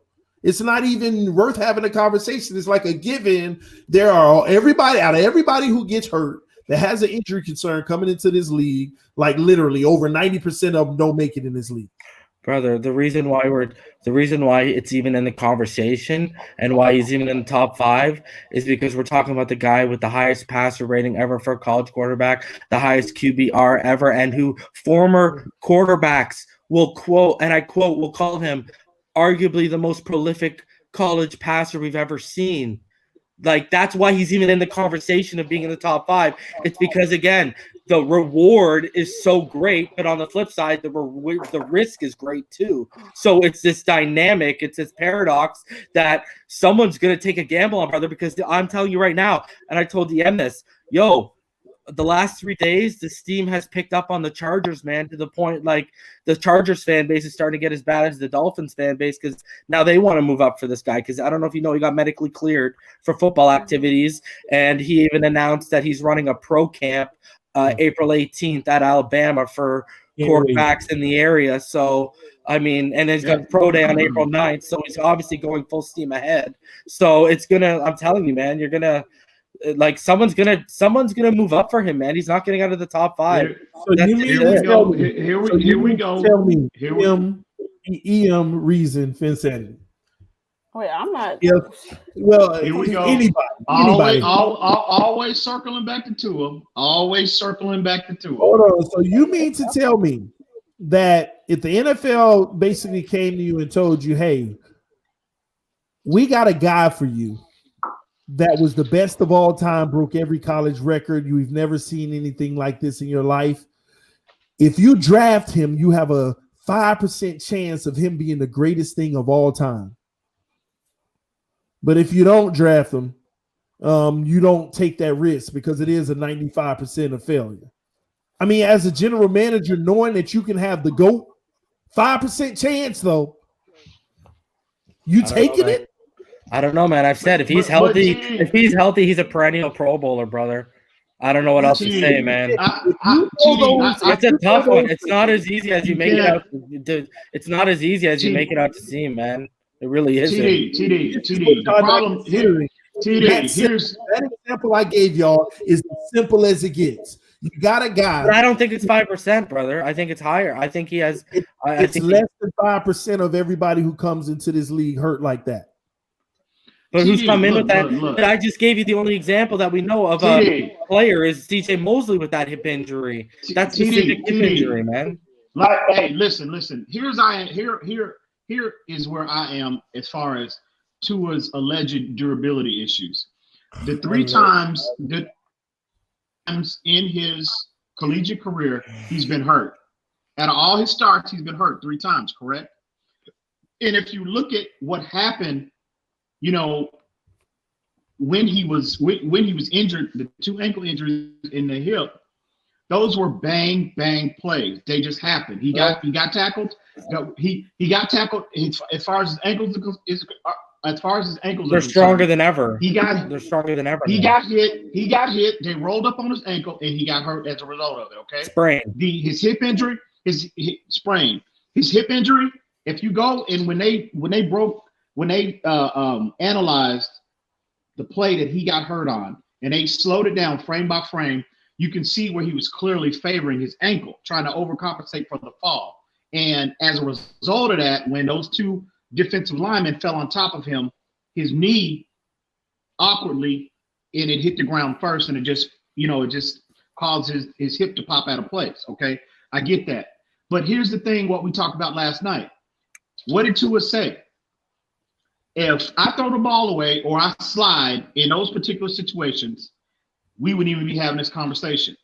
As far as durability issues, as far as the term durability issues, y'all keep calling him injury prone. It'd be one thing if he had a chronic issue, if he had a chronic knee, a chronic shoulder, a chronic neck, or something, you know what I'm saying, that is going to plague him throughout the duration of his career. These are bang football plays, and again, I understand it could happen again. But if you look at the scenario in which he was hurt, if he just throws the ball away, we're not even having this conversation. And again, that he has to. That's part of his game that he has to improve upon. But so I think it's somewhat. You should be concerned, okay? But I think it's unfair to say that he's injury prone because the 3 injuries that he sustained are not chronic. Here's the issue I have with your chronic statement, okay? And for some of you all who don't know what chronic is, it's basically continuous in this situation, all right? Continuous. So if he hurt his ankle this week, it keeps happening. Basically, okay? Chronic. It just keeps happening, all right? Here's why I'm not with that. Just like the can scenario, a dented can. The problem is when you use the word chronic, only time can tell about things being chronic. The immediate chronicness of it, I guess I can say, hasn't showed up. But when you have a bang in the right angle, a bang in the left angle, a hip injury, a fractured nose. Stop. You're dramatic, bro. You're over dramatizing. Let's be factual here. Some of them came all together, okay? Broken nose, freaking concussion protocol, right? Oh, stop, AT. Stop, bro. Stop. Buddy, he has orthopedic zip ties. Buddy, he didn't even need the surgery Alabama gave him, but they wanted to put orthopedic zip ties in his ankles.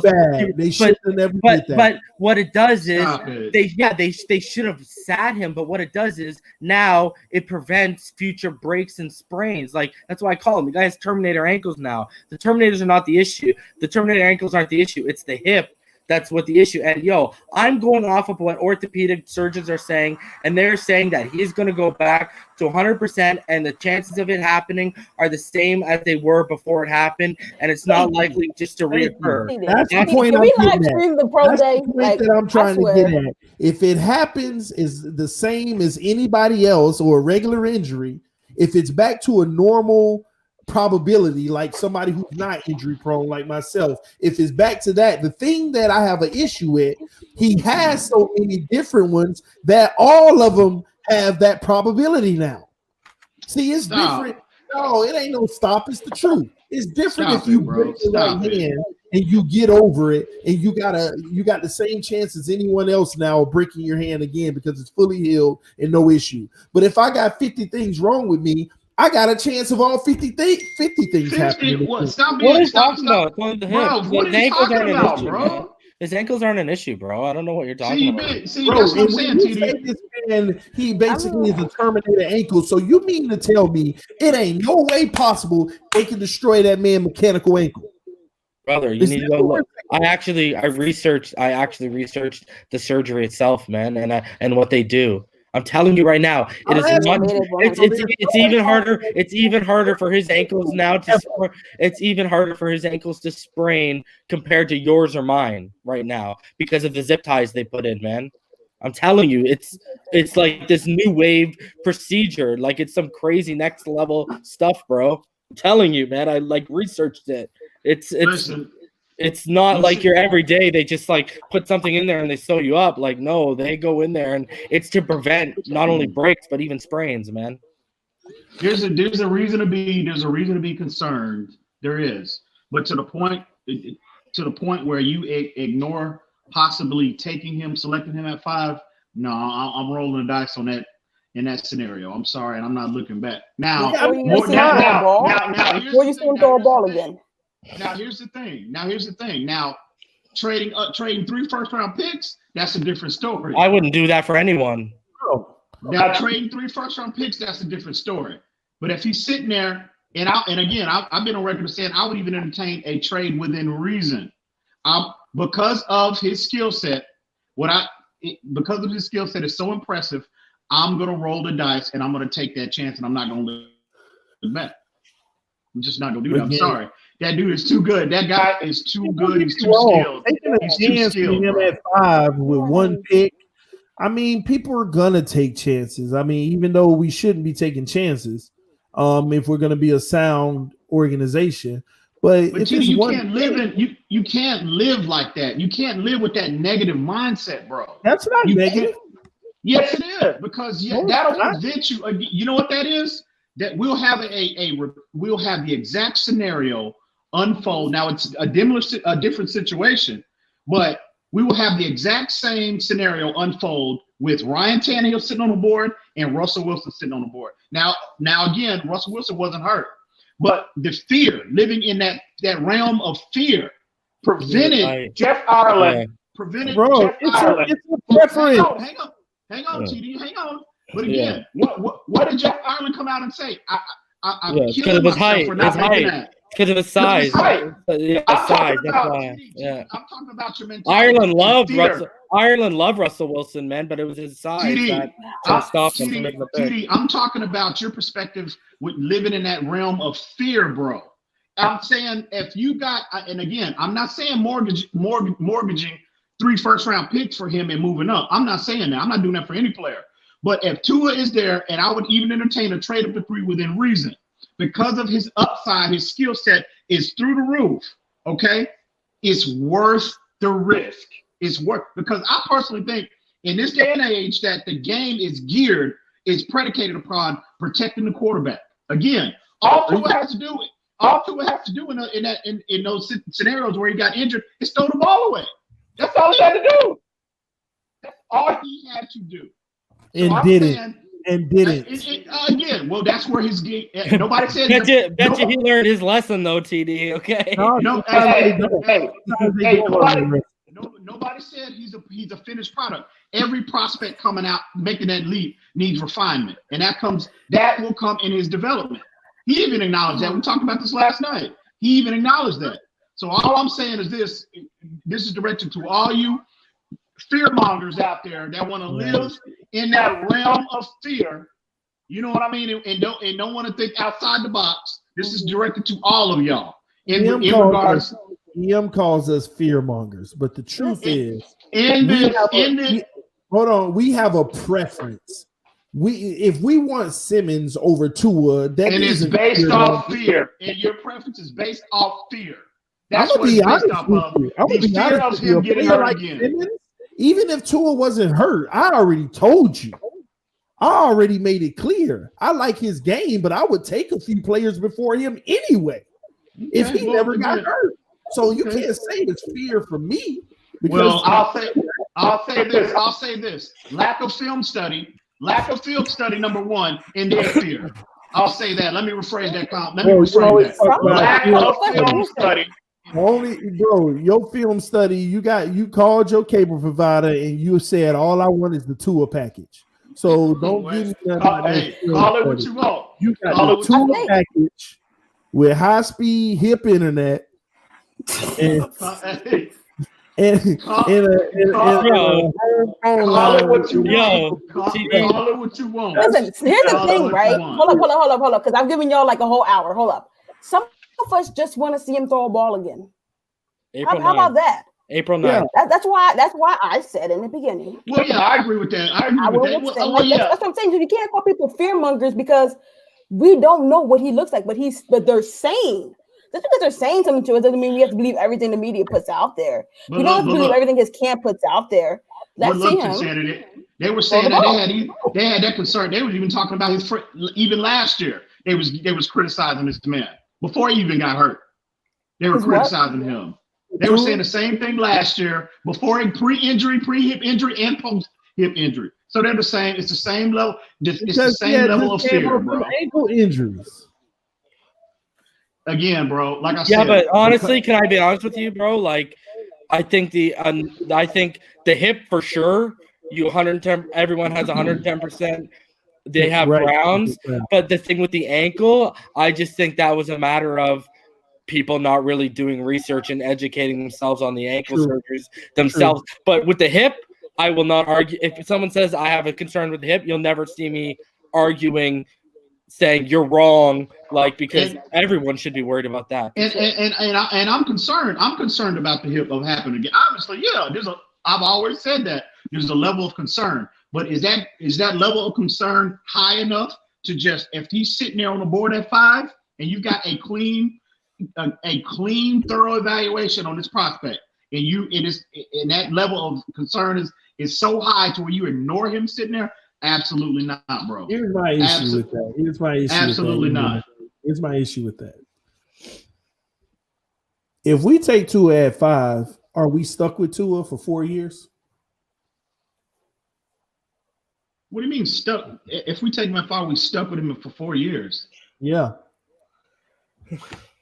I don't look at it because he gets 4 years and an option. I look at it as being blessed. I don't use the term stuck. I look at it as being blessed. So yeah, we're blessed with Tua. If he works out, I'm all for that, bro. If he works out, we're blessed. But if you come out there first game and somebody hit him with a hip flexor or something, then what? And he's out. But I mean, really, when you look at the NFL landscape, TD, I mean, bro, we got so many picks. Why don't we draft 2 at 5, and then in the 5th round go get a guy like in the 4th round, 5th round go get a guy like Anthony Gordon if he's still sitting around, and then boom. And because you got 14 picks, like you might as well. Why wouldn't we go get Simmons and then go get a quarterback? Because he's not going to be there. Simmons ain't going to be there at 5, I think. And also. Yo, you know what? Remember what did I say? Hold on. Remember what I said to TD a couple streams ago? That I'm actually really not that concerned about trading up because I think Lions are going to lock in on Okuda, and I think the Giants are going to lock in on Simmons or a tackle, and we're just going to be, and I think it's going to be Simmons because of the combine, and we're just going to be sitting there at 5, and 2 is just going to land there because look at it this way. What we were saying about the Redskins and Chase Young and how much that would cost, I think Okuda to the Lions holds that same value, and I think Simmons or that tackle holds that same value to the Giants, so it's going to cost astronomical to move up. So I don't think the Chargers have the capital to mortgage a couple drafts, and we're just going to be sitting there and we're going to have our selection. And I honestly think Tua's going to fall to us, man. Nobody realistically except the Oakland Raiders have, well, with you and the Jacksonville Jaguars, but they're not going to make that move. You know, they already have their quarterback or whatever. Yeah, they went afford to Minshew. But realistically, Oakland is the biggest threat, I think, to Miami.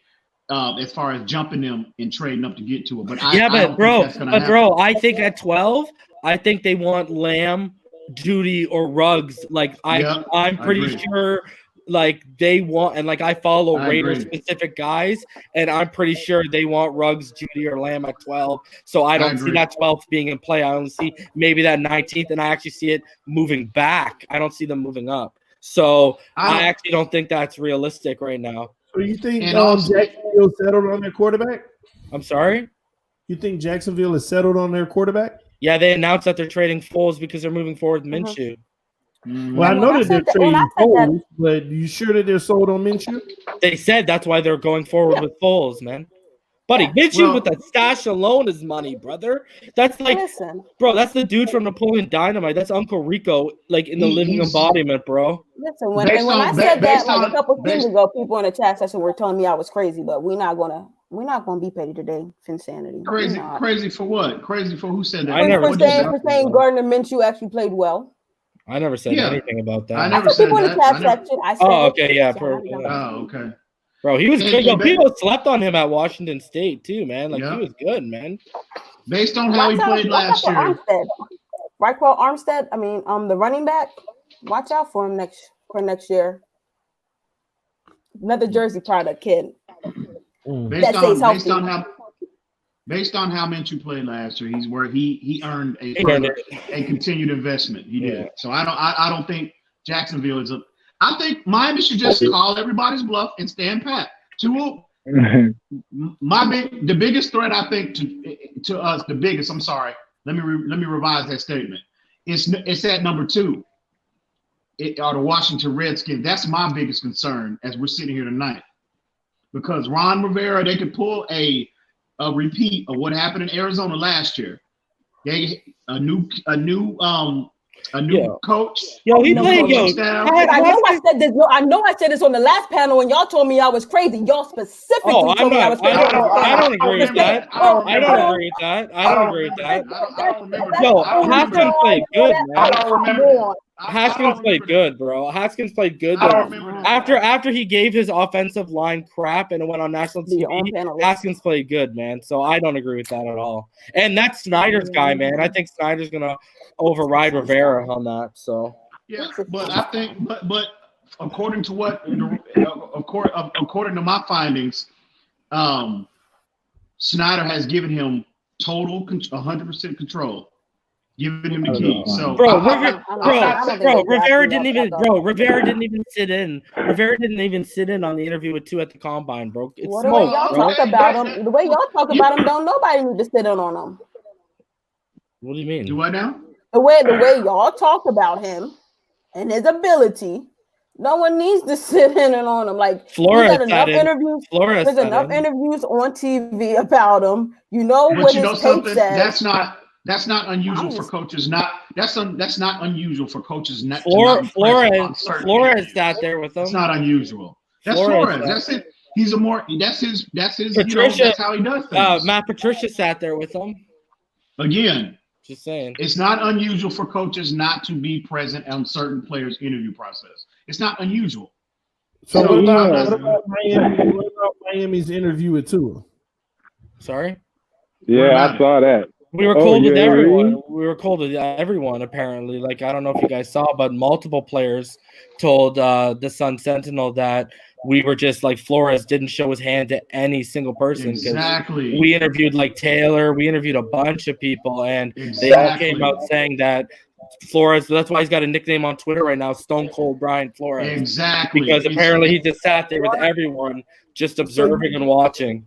It's business as usual. Yeah, he's not showing his hand. He's not showing his hand, man. You don't care about Tua's response to that or how he felt about it? He said that he's going to be a Dolphin after. Mm-hmm. Nah, he ain't just say that. What did he say? He said something else. I know what you're talking about, TD. What he said?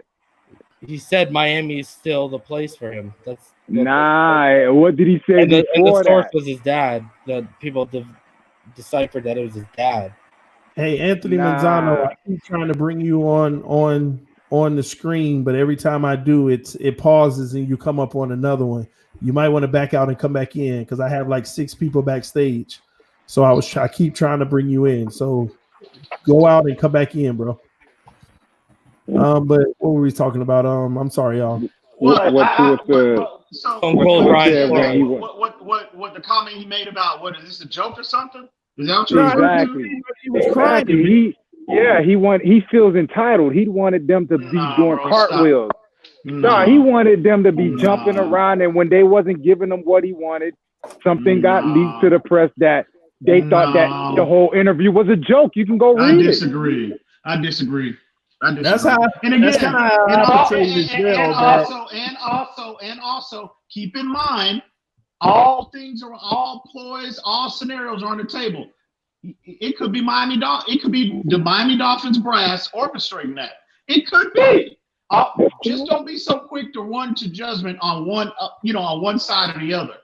All of this. I told y'all at the beginning of this process. This is not unusual for during this time of year. This is everything is about the it's about theater with the NFL. They are building. They are the ultimate TV show, and all they're doing that's not the case. All of what's that? Then why wouldn't his camp just come out and say that's not the case? What you didn't feel that way. He was just, because it sounded like he was acting like a little brat, man. I'm not saying it happened. Exactly. I'm just saying this is what the reports came out. He was talking about how he was in that same report, after he said he was confused, the source then went on to say that he feels like the Miami Dolphins are still the team for him. It's in the same article. I know, right? It's in the same article. Okay. Why would he say that? Because they know that the Dolphins are the only dumb team in the top 5 dumb enough to take them. So he don't want to mess up his draft stock. Why would he mess up his draft? No, look, I just told you the top 5 goes from 25 million to 20 million. Once you get into number 6, you get into 16 million. He's not going to mess up his draft stock. Since you said that, Ites, I'm curious. How many teams do y'all think want Tua Tagovailoa in the top team? The Chargers. The Chargers Miami. Yeah, the Chargers. Miami. The Chargers want him more than Herbert. I'm telling you now, the Miami Dolphins, they are locked in on Tua Tagovailoa. I am telling you this. You were saying that even before the injury. That's why I respect you, yo. Because you stood by your pick. So mark my words. I'm trying to understand it. Tua is, and if Tua is sitting on the board at 5, and if the price tag comes down that cost us from moving from 5 to 3, Tua will be in a Miami Dolphins uniform. I'm telling you that right now. Bro, yeah, real quick. I'm maintaining my consistency. Quarterback needing teams. We got teams that's in love with Herbert, teams that's in love with Love. Are they idiots for not wanting Tua ahead of them? No, not necessarily. I'm not going to call them idiots, TD. Certain coaches have different preferences. Preferences. Clear. This is a clear cut. I mean, this is the guy. Yeah, ain't no preference. He is the preference. If you're going by his tape, if you're going just by his tape, yeah, absolutely, that's what matters, right? But a lot of teams they're not in a position. They're not going to mortgage 2 draft picks to get any player, let alone one that has a injury history. No team is going to do that, bro. What's the difference? What's the difference between Marcus Mariota and Tua? Here's a dirty secret that nobody shares. Wow. Whoa. Here's a dirty little secret nobody's sharing. They went to the same high school, right? In Hawaii. Let me run it down. Let's go ahead. You right. No, you good. I'm gonna run it down. All right. They're both Polynesian. They're both from Hawaii, right? And here's what the crazy thing I've been watching like a hawk this whole draft thing. When the kids are going through their little draft, like their draft story, like you get like prominent pieces, like you'll get like if they had a famous father or they had a good mentor, you'll get these little stories about the certain prospect. But what's funny is Tua and Mariota, they should be married on TV because they are basically the same person. They went to the same high school in Hawaii. Mariota knew who Tua was when he was 8 years old. He has an article. You can go look it up on Google, where he was stating in the article when he saw Tua at 8 years old, he knew he was going to be special. Okay, Marcus Mariota did all the stuff that Tua did in high school. Marcus Mariota went to Oregon, right? Tua wanted to go to Oregon, but Alabama committed to him first, so he ended up going to Alabama right out of high school. Like he finished high school and he went straight there. Him and Jerry Jeudy. They were the only true freshmen at that spring game where they were shining. Okay, now look at Marcus Mariota's 2014 season stats. Yo, and look at Tua's only full season, because his freshman season he didn't play. He only got into the national championship game. His stats for his freshman season are just mop-up duty stats. He got into it for the national championship game. In the second year, he became a starter. That's 2018. That's Tua's only real full season in college because he didn't finish this past year. So now, that's the only year you can kind of look at him and say, okay, let me see a full season stat of Tua. Because even that year, he got hurt. I hear you talking about just the ankle. He hurt his knee in Missouri. Why you think Tua's wearing a knee brace? You thought, I've been watching your boy, yo. You could pull the wool over everybody else's eyes, yo. Like, I've been watching. Now look, your boy, like, now look. They haven't spoken about Marcus Mariota not one time being linked to Tua. Why is that? Is it because their stats are similar? Their college road to glory is about the same thing? And Marcus Mariota, what did he come in? Didn't he come in number 2 overall? Isn't this guy a free agent now? He's a bust. Him and Jameis Winston, that whole draft, bust, yo. So your boy Tua is not even being linked to Marcus Mariota. And they should be like this. No, because they're. Why is the media doing that? Because they're. Why don't most people know that? I bet there's a lot of people that didn't even know that. Because Mariota coming out of Oregon was known as not a good pocket passer. He had never won the Heisman. What are you talking about? I'm not done, bro. I let you talk. Let me talk. He was known as not a good pocket passer. He had never taken one snap under center. He had never even sniffed a pro-style offense. He rarely ever made tight window throws, whereas Tua is second in the nation in accuracy plus throws into tight windows, which is to the frame in the numbers or leading the receiver or to the shoulder on a back shoulder throw. Okay, so like you're talking about a guy with pinpoint accuracy to a guy who had. Mariota had questionable ball placement coming out of Oregon, bro. How did he win the Heisman then? What do you mean, bro? What do you mean what I mean? He won the Heisman. What are you talking about? If he had all those flaws, you're telling me how did he win the Heisman? Everyone who's won the Heisman is all of a sudden a great passer? Because there's been you just raved about Joe Burrow. A couple streams ago, you were raving about Joe Burrow being this amount of stats, this amount. Why the stats don't count for your boy Marcus Mariota? He won the stats. Okay. Before I finish, all right. You just said that Marcus Mariota didn't run a pro-style offense, but your boy Tua did, right? And their stats are basically Their stats are basically the same. Look at Tua's 2014. Look at Mariota's 2014 season. The passing rating. I don't have the paper in front of me. They're both in the 90s. I think Tua threw 42 touchdowns. Marcus Mariota threw 43. Tua threw for 3,900 yards. Marcus Mariota threw for 4,400 yards. Their completion and passing rating, I think Marcus Mariota threw 100 passes more than Tua did. And, bro, their stats are damn near the same. And your boy, at least Mariota, won the Heisman. Your boy didn't even finish a season to win the Heisman.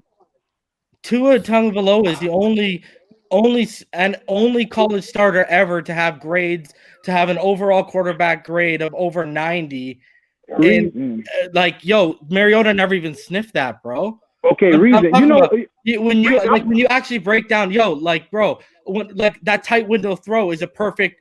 When I'm talking about accuracy plus throws into tight windows, bro, that follow me again. That's frame, back shoulder, throwing in stride. Mariota didn't even throw into tight windows. Most of his throws came to designed open first reads. And when you go to Burrow, you're talking about a guy who, again, he's almost on the level of Tua with accuracy. The guy had a 78 completion percentage. The guy was shredding people in a West Coast offense, man. He was in a pro-style offense. And also shredding people. And also, who was Mariota's coach during his tenure at Oregon? It was Tim Kelly. I feel you though, but look. All right, no. All right, let me get Reason real quick. Reason, when I'm listening to you, bro, like this nothing like, you know what I'm saying? But when I listen to you, bro, all I hear is somebody just regurgitating stats, bro. Like you don't even speak from the soul. Like the other day, I was listening to you, and you were talking about how Jordan Love, right? And y'all tell me if I'm wrong or not. You were talking about Jordan Love and all the interceptions he threw, right? And you were talking about, well, he threw 2 because 2 came off somebody's hand, 2 came off. Dog, I was watching ESPN that day. Your boy Dan Orlovsky said the same exact thing. That's what I said. You did not say that. You did not. That show. No, you did. You did not say that, bro. You be talking. You be talking. Dog. You see why you interrupted me? You see why you interrupted me? Look, I hate a nerve, bro. I hit you with a brick. Say, ouch, bro. Look, listen, dog. Dog, all you sit up here and do is look on your computer screen and just regurgitate that. What football knowledge do you have, bro? Why was I the one 4 months ago only on this panel talking about Jordan Love when no one was talking about him? Because I was watching the kid. What are you talking about, bro? Jordan Love garbage, yo. You making my point. Oh my Everything God. that You're the one who wants Jalen Hurts, who's a backup at best in the NFL, bro. Okay, cool. And you were just raving about it.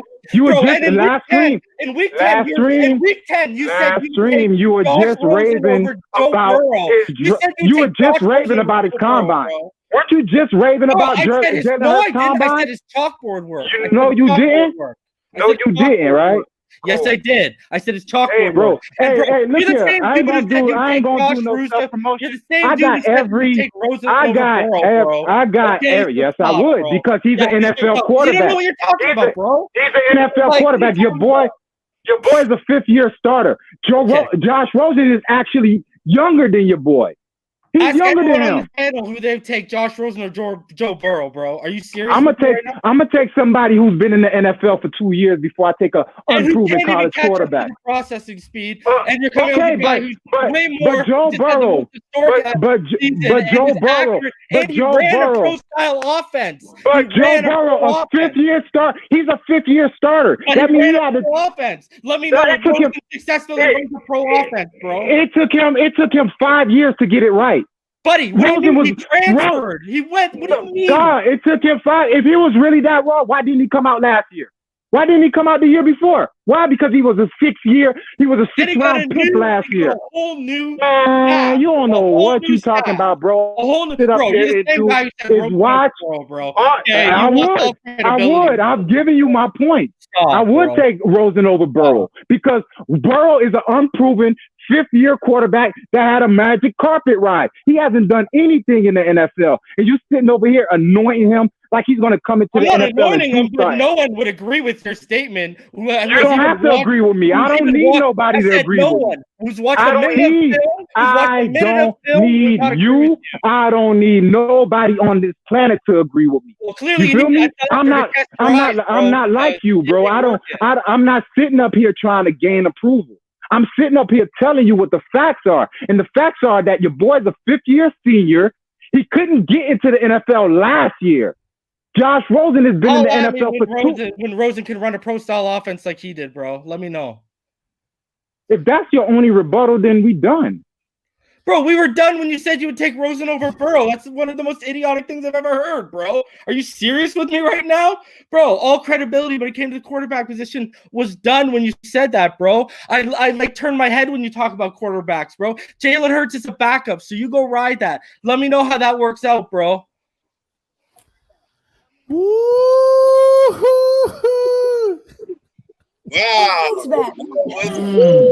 Hey. I ain't gonna lie, man. I actually just learned some stuff too, though. But man, this is what it's about, man. This is what it's about. It's nonstop, baby. I'm scared to everybody talk about what I want to talk about now, boy. Woo. Huh? Yeah. Well, but I want to say, I mean, I want to get back what you was talking about earlier, TD, when you was talking about when you was mentioning Cam and the free agents and stuff like that. So. I'm kind of in that realm that if we do go with quarterback, I think we should go in the free agency market because we got so much money. We got $100 million. We can go get us a quarterback for about $20 million, one of the free agents that has NFL experience. Because I'm just like I test. I don't want to put my future in a rookie. A rookie, I mean, a lot of y'all like, okay, let's take the chance. High risk, high rewards. But I guess I don't like to gamble. You know what I'm saying? So, and that's what we've been doing for the last 20 years is gambling. You know what I'm saying? High risking. We high, just like I heard TD talk the other day about high risk with Ndamukong Suh and Wallace and doing all that gambling that we were doing. I mean, he preached about it the other day. And I agree with him and that's what we'll be doing if we go get 2 or 4 because we gambling. Them 2 are not even the highest players in this draft. You know what I'm saying? They only rank number 1 and 2 because they quarterbacks. You know what I'm saying? But if you rank far as players by player, the highest players in the draft, they rank like 6th or 7th. You know what I'm saying? It's like 5 or 6 players that are better than them in this draft. Well, it's a quarterback league, so that's why they're number 1 and number 2. You know what I'm saying? So that's what I'm saying. I think we should use our money wisely. Build our lineup. Don't go get Tua, because Tua is fragile anyway. He's a fragile quarterback, and we don't have no offensive line. And we're gonna go get him with no offensive line. If God forbid Fitzpatrick get hurt in the beginning of the season, we got to throw him in there. Throw Rose in there. Guess who's gonna be playing in the middle of the season? That's why you're keeping him, right? That's why you're keeping him, I guess. You got Jake Ruddick too. Jake Ruddick's also on the roster. But the whole thing, I'm just saying, the whole thing I think we have a legitimate shot this year to win the AFC East. The AFC East is wide open right now. But Buffalo, we can beat Buffalo. We can beat the Jets. They're a little ahead of us. We don't beat the Patriots in New England with the sorry team we got. You know what I'm saying? So and if we play like we played at the end of the year, at the end, we won out of the last 9 games, we won 5 of our last 9. I mean, I'm saying we played at the end of the year, and if we can start the season off like we finished the season off with some good players, another running back, not Fitzpatrick being our leading running back last year, you know what I'm saying? Fitzpatrick only played like 12 games, and he was our leading rusher. That is crazy. You know what I'm saying? The 5 games that we won, it was because of Fitzpatrick. The whole thing we prefaced with these young quarterbacks, whether it's Love, earlier, I believe you 100% when you were talking about Fitzmagic, bub, because everybody's trying to put Fitzmagic like he's done. Brady's playing till he's 45. Fitzpatrick's only 37 years old. Fitzpatrick's only 37 years old. He is playing the best ball in his life. Now, if y'all didn't watch Dolphin football last year, if y'all didn't watch the games that we won last year, then y'all must be blind. Because Fitzpatrick played his butt off. You're not going to get. I don't think Fitzpatrick played his butt off. Listen, EM, listen. You're gonna get 1 or 2 more years at him, but like TD said earlier, bro, you're noticing 1 or 2 out of Brady. Listen. He's only 36, 37 years old. Bro, just listen to me for a sec. Look at what Phinsanity said earlier when he threw 33 times for 21 yards and he only completed 21 for 160 something yards, right? Brother, that's because this guy, his arm is dying, bro. You're getting a gunslinger. His arm is starting to die, man. You're not going to get this guy. He doesn't have flawless mechanics. When you look at a guy like Tom Brady, he works with the same guy that Drew Brees does, Tom House. His mechanics are like flawless and repetitive, like shoulder constantly tucked in, boom. But the thing is, when you're coming with Fitzpatrick, you're already seeing his arm start to take that wear and tear and die when he's throwing 30 plus times. So you're going to get 1 or 2. Hold on, you're going to get 1 or 2 more years, and that's why we're saying get that young quarterback. And don't start him right away. Let him sit for a year so you get 2 free agencies, 2 drafts, build around him so he comes in year 2 or year 3 when Fitzpatrick can properly pass the torch. Like, we're not saying, I don't think you're going to see this guy play till 41, 42, 43, man. I don't think his arm will be able to take it from what I'm seeing right now. Hold on. How would you want Fitzpatrick that long? I don't want him that long. I want a new generation. I'm ready for the new guy. Let me let EM go. Hang on. What you talked about? Okay, you just talked about mechanics. What have I been consistent upon all year? What I've been telling y'all, what the biggest improvement over his overall game. His game was more structured. His game was more structured.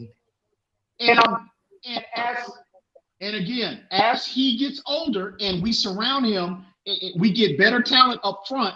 Okay, and he starts getting more getting more consistent in the application of those basic fundamental and techniques from a mechanical standpoint that our coaching staff instilled in him last year. You will see a better quarterback. There's no way. About time he learned the mechanics. Hold on. I have to say something. I agree with you, yeah. Hold on. I have to say something. They don't know. They don't know. Like this whole time I'm listening to y'all talk about this whole time. Hold on. Sorry, I gotta mute y'all for this one because hold on. I know I'm not hearing this correct. This whole time I thought all y'all was doing was praising his game last year.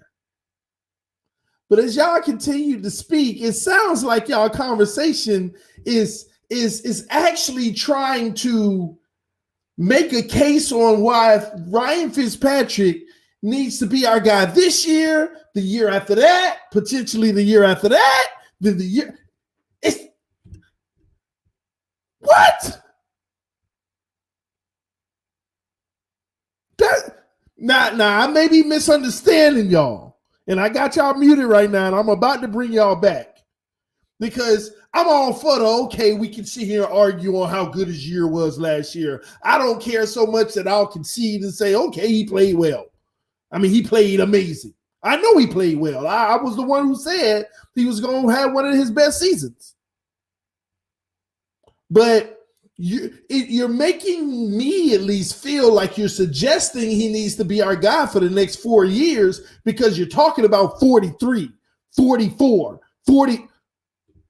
Okay. Maybe I was wrong. I just had to make sure because I don't want y'all leading anybody else the wrong way because I'm getting that the wrong way. Let me bring y'all back in so y'all can straighten me out on this one because I was going to say I'm used to him losing his mind. Here you go. But everybody putting word. Here you go, TD. Y'all do this routinely up on this panel. Nope. Y'all try to put words in people's mouths. Take what we said for exactly what it is. We said based on his game last year, he warrants being the starter this year. Yes, that's what we've been saying. Y'all have been up here saying. I think we can win with Fitzpatrick this year. That's what I'm saying. I think we can get to. I think we can win our division with how weak the NFC East is right now. I think we can win our division if we get the right players. We got $100 million and we got 11 picks in the first 3 rounds. I think if we do the right thing with this weak division we in, because we can beat the Jets. We can't. Can we beat the Jets? Yes or no? Yes, absolutely. Absolutely. Okay. Can we beat the Patriots? Yes or no? Absolutely. Because we beat the Patriots every single year. We beat them. You know what I'm saying? Can we beat Buffalo? That's gonna be our hardest test. Yeah, Buffalo, absolutely. And we can beat them in Miami. We can split with them in Miami. And I think if we can win with Fitzpatrick this year. Get to our division. Hey, bro, I'm 100% in agreement with you, homie. 100%. Y'all, my response, all we said was Fitzpatrick warranted to be in the starter next year, and that was a rebuttal to Phinsanity's nonsense about we need to seek an upgrade. We need to seek an upgrade. That's ridiculous. No, he's going to replace it for next year, but nothing wrong with looking. Yeah. Exploring but I also agree that saying we can. Let me tell you why. Get a younger player, like a Jameis, we're not setting ourselves up for no insurance for the rookie. Fitzpatrick is not insurance for the rookie. Fitzpatrick is just 1 year, but if that rookie flops in his first full year in 2021, we have no insurance. We ain't gonna win with the rookie next year. A lot of us are trying to say. If we get to it next year, don't we have Josh Rosen's 50-year option, TD? Well, y'all tell me. To it next year. I guarantee you, we are not going to win next year. We'll be a losing team next year if we pick Tua or Burrow as our quarterback. Next year is another bust year. Well, we're going to be picking high again in the next year draft. I don't know about that, but my ideal scenario. I guarantee we'll be 5-12 team. Because we're gonna have to give up a lot to go get Tua. If we're gonna get Tua all Burrows, because I kind of think that they like Burrows too. But if we're gonna get one of them, we're gonna have to give up a lot to get them. We pick number 5. And the way the Redskins are threatened, because the Redskins are threatened, because they pick Tua, because Haskins, we got a whole new coach, whole new general manager, whole everything in Washington. He's not hooked on Haskins. That ain't the guy he drafted. You know what I'm saying? His guy might be the same thing in Arizona. That wasn't absolutely. Josh Rosen was the guy that man drafted. So that's why they had no attachment to Josh Rosen. Absolutely. Just like nobody got Haskins and Haskins in Washington. You know what I'm saying? Ron Rivera gonna pick the best player available. If Ron Rivera, I'm thinking how Ron Rivera is, he gonna try to go get one of them quarterbacks. You know what I'm saying? Because of what he is and how he is, like what he had, like Cam Newton. You know what I'm saying? And what made him great. You know what I'm saying? And that's what I'm saying. Washington is a big threat to get Tua. That's why my heart is not into Tua as much as everybody else's in here is, because I don't think he ain't gonna get the number 5. We're gonna have to trade up to get him. And I don't want to give up all of that capital that we gave away. We gave away so much of our team last year, man. And just to give up all that capital away for one guy, that hurt. That we'll be doing the same thing. We'll be going back with TV say back into the same thing for the last 20 years. Because we gone in hoping for a player and giving all our capital away for one player. And we got 11 picks in the first 3 rounds. Go get the best players available. Fill our teams with the great. We got the picks. Then once we get all the picks, we got $100 million. Go get the free agents. Go. We can win now. We can win now. I honestly believe that we can win now. Not 5 years from now. Everybody keeps saying 3, 4, 5 years, but I believe that the Dolphins can win now. I agree. But I will push back on the whole. I do feel we need to draft our future quarterback. Get him next year. Get him next year. You don't think feels good? You don't think none of the quarterbacks next year? But if you're not willing, we got 2 more number 1 picks. Listen. Think about the scenario for a minute.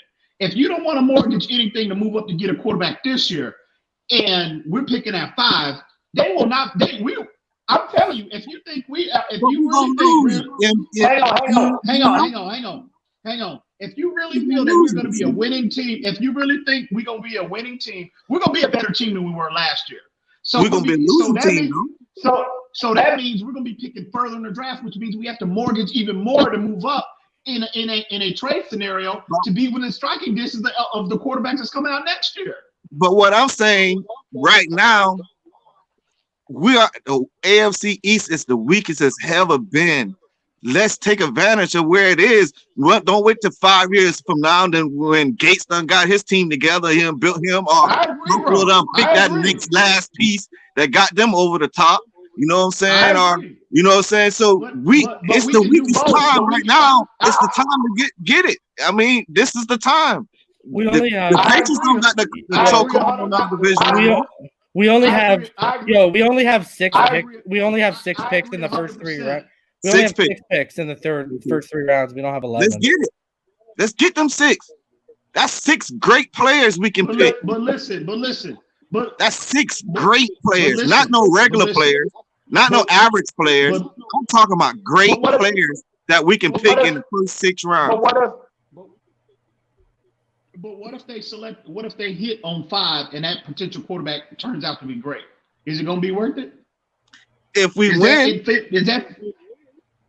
But again, listen. That's why I keep telling these fans, these so-called Miami Dolphin fans, that we are in a unique situation. We can do all things this year. Any quarterback, if you like Reason and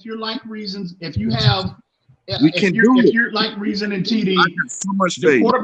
The quarterback that you draft is going to sit regardless, whoever that is, whether that be Tua, Herbert, Love, Joe Burrow, whomever. That scenario is going to be ideal if you're of that mindset, okay?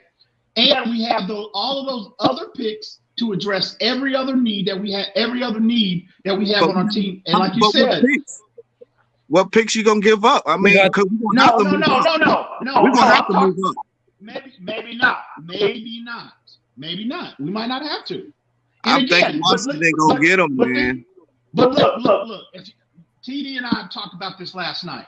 I swear, I think Washington gonna get them. I think Miami, and I'm just not talking about Tua. This is what I think Miami ultimately is going to wind up doing. Now, Tua lands at 5. Go get him. Yeah, they will. Hang on. Ultimately, this is what I think Miami's going to do. They're going to call everyone's bluff, okay? And they're going to sit there and wait. If the price tag is too expensive to move up and go secure Tua, Miami's not going to pay that price. And they shouldn't. Anybody shouldn't, okay? And they're going to settle on either, because Joe Burrow, we're all in agreement on that. We think Joe Burrow is going number 1. Yeah. But they're going to settle for the 2 prospects in this draft that might not be as refined at this stage as Joe Burrow or Tua, but they have a higher upside. And again, they will be drafted to a coaching staff and a front office that values teaching above everything else. And I think Miami is perfectly content. Maybe not perfectly, but I think they will be content settling on these 2 raw prospects and focus and making an investment on their ceiling and on their upsides. So I don't think Miami's gonna, and they shouldn't. As much as I love Tua Tagovailoa and I want him in Miami, but there are concerns. But to trade, to mortgage that amount of capital for one player, I don't care who it is. I'm not doing it. That's not a Tua Tagovailoa issue. That's any player in any draft. So I think Miami is going to sit there. Again, if the trade package comes down and it's within reason, I think they possibly would trade up. But anything less than that, they're going to sit pat right there at 5. Why do you think they're doing so much homework on Jordan Love and Justin Herbert? That's for a reason. Miami has been linked more so than any 2 teams. They have been linked to these prospects more than any team in the NFL. It's a reason for that. They have a plan A, a plan B, and a plan C. So again, as much as I love Tua, that price tag might be too much for Miami, not my investment. On that note, and they should. And that's I know we talked about that last night. It's just a matter of I'm not going to disagree with you. I actually agree. I think they're going to call everybody's bluff. That's the smart thing to do, at least. That's why I say if they don't call everybody's bluff and the Miami Dolphins move up for their guy, if it is Tua, I'm hurt. I'm hurt, man. I'm disappointed. I don't think they're gonna break the bank like people are expecting, man. I think that's why they're sitting here saying, you know what, I dare you, go take him at 2, go pass on Chase Young, go ahead. Like I think that, because I don't think they're gonna. I said this before. I don't think they're gonna let people hold them hostage for their capital, because the problem is we talk about they have a plethora of draft capital and financial capital. But the problem with that being an open secret is now everyone can use that against you. As good as an ability is to have, it's also a negative in terms, because now people hold you hostage for it. And I think this Flores is manning it with Greer, and they're saying we're not going to let you guys hold us to the chopping block and, cut our capital in half. I don't see it happening, man. Because I do have to get out of here, guys. We've been going for about 3.5. We've been going for about 3.5 hours, but I want to drop this on y'all before we get out of here. Here's what I'm more worried about, and it's not a crazy worry because, again, I wasn't a Tua guy as far as wanting to pick him. But here's what you got to watch out for with hoping that Tua falls to 5. You have to watch out for the coach who needs a quarterback who is about to be on the hot seat for 1 season, because that coach and general manager that's on the hot seat will leverage the farm to move up to grab a guy like Tua. You know why? Because first of all, you got Tua Tagovailoa. You excited the fan base. Number 2, on top of that, it automatically buys you 2 years at a minimum, even if you were on a hot seat right now, because you can milk it for what it's worth for a whole year, saying, I'm not playing the kid. I'm not rushing the kid. And you could be having time to build your team. So that's what I'm more worried about. It's just a matter of who all fits that mold. And would you say the teams like the Chargers and teams like that would possibly fit that mold? That's my biggest thing. Any coach on the hot seat, a coach that's on the hot seat, GM, a coach on a hot seat is not going to make a move like that, TD. A coach on a hot seat. A coach or a GM that's on the quote unquote hot seat, they're not going to make a move like that, bro, because they are on the hot seat. Only coaches with GMs that have security make moves like that. Let me tell you why. Let me tell you why you're wrong. In Houston, that's a prime example. Coach and GM on the hot seat. What did they do with Tom? No, in Houston, the coach and the GMs they don't have a GM. O'Brien is the GM in Houston. But not when they got Deshaun, they did. Bro, I thought they do have a GM now. They don't have a GM. O'Brien is the GM, but when they got Deshaun, they did have a GM there. Then Rivera, wait, hold on. Yeah, I'm talking about Houston. Their coach is the only one on the hot seat. He's like Belichick. Then he doesn't. So you're saying he's not on the hot seat? Well, actually, O'Brien is not on the hot seat now. I think they even re-upped him. He got a contract extension. So O'Brien's not on the hot seat. From this year? From this past year. Every single thing I read, because I've been following Tunsil a lot over there. Every single thing I read stated from there, and again, it is media, from their media sources, is that he's on the hot seat. Now, I also heard this year coming into this year. Yes, that if he didn't get the playoffs this year, he was in trouble. What you talking about coming into this present year or last year? Going into last year. Going into last year? Yes, going into last year, he was on the hot seat. Okay. What makes you think be different if they have another losing season? Imagine them winning 8 games. You don't think they could fire him? But again, keep in mind, I mean, the Texans have been in the playoffs the last 2 years, bro. And did what with it? Okay. Well, at least they getting there. Would you take that? No. I mean, because a lot of it, you got the talent. You've been gearing this team for many years to have the talent. So if you have a coach that gets you to the playoffs every year in the first round, might I add, and keeps losing, and you got talent, you bringing in receiver weapons, a quarterback, the whole line, you got the talent, but you ain't getting it done. I just think a quarterback and a GM that is on a legitimate hot seat, if their owner has told them you have to win this year or start looking for a new job, there is no way in the world a coach is going to try to win that year. And a rookie quarterback that's going to have to sit for a year. And on top of that, you're going to have to mortgage pretty much minimum half of your draft, minimum. And on top of that, if you have limited cap space to where you can supplement your team in free agency. That's the situation the Chargers are in. That's the situation the Chargers are in. That's the situation. That's the situation the Chargers are in. That's the situation the Carolina Panthers are in. Okay? Well, not as far as hot seat, because they just hired a new coach. But they're limited in terms of their draft capital and cap space. But as far as saying it's something that they wouldn't do. You don't think what he did with Tunsil was ridiculous? I wouldn't have gave up 2 firsts and a second for Tunsil. Mm-hmm. Ridiculous now. Ridiculous, yes. That was a lot, man. That was a lot. I get that, but a guy who hasn't made All Pro or a Pro Bowl in 3 seasons, but he made it this year. He made it this year. Yeah, but regardless, come on, man. I can go find again.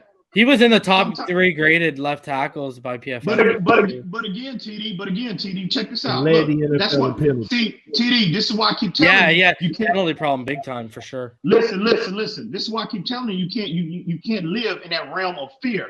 Sometimes you got to take risks like that. No, it's you have not to go. fear. Sometimes you have to push all your chips into middle of the table and you live with the results. It worked out for him.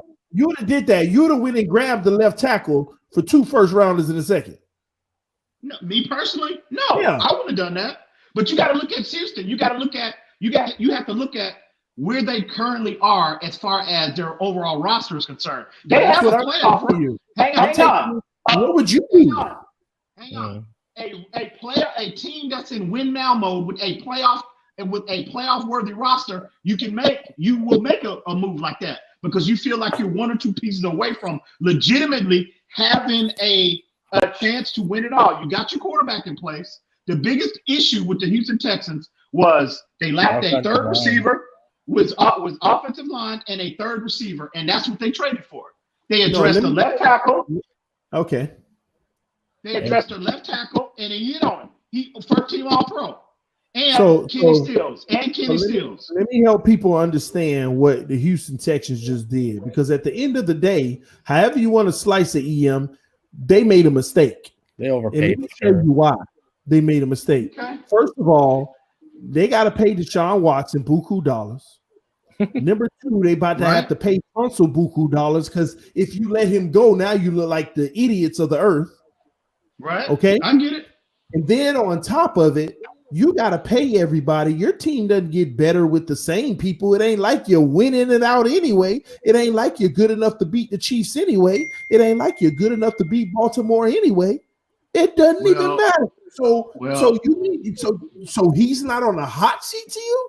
He just he stroked the pen that gave away, bro. They can't even go in the draft this year or next year with the first round pick to add young, inexpensive depth. The one starter.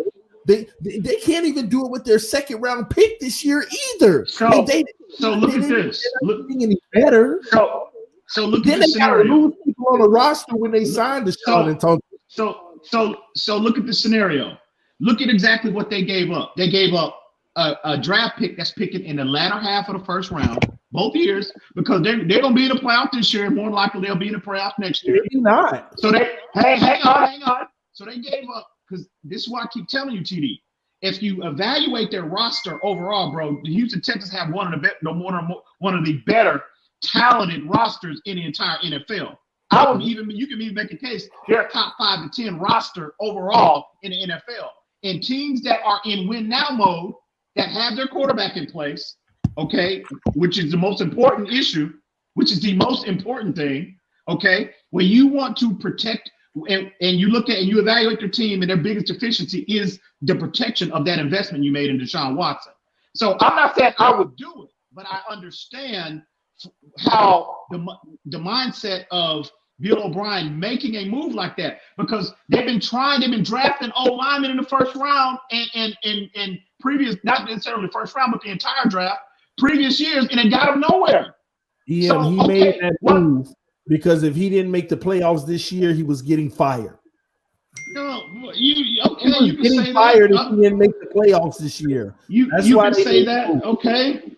You can say that, okay? That's your opinion. I get that. But at the end of the day, all I'm saying is this, bro. If you're in a win now situation and you already have your quarterback in place and your overall roster is in a good place like the Houston Texans, you make a move like that, because they've been trying to address the offensive line. This is not the first year they tried to do that. They've been picking offensive line for the past 5 years, and it got them nowhere. So if you keep doing the same thing over and over and over again and getting the same result, that's insanity. Yeah. Yes. So you have to do something different. So I understand his mindset. I'm not saying I would do that, but I understand the mindset behind that, because he hit. At the end of the day, the investment that he made in Larry Tunsil, he's first team All-Pro. He hit.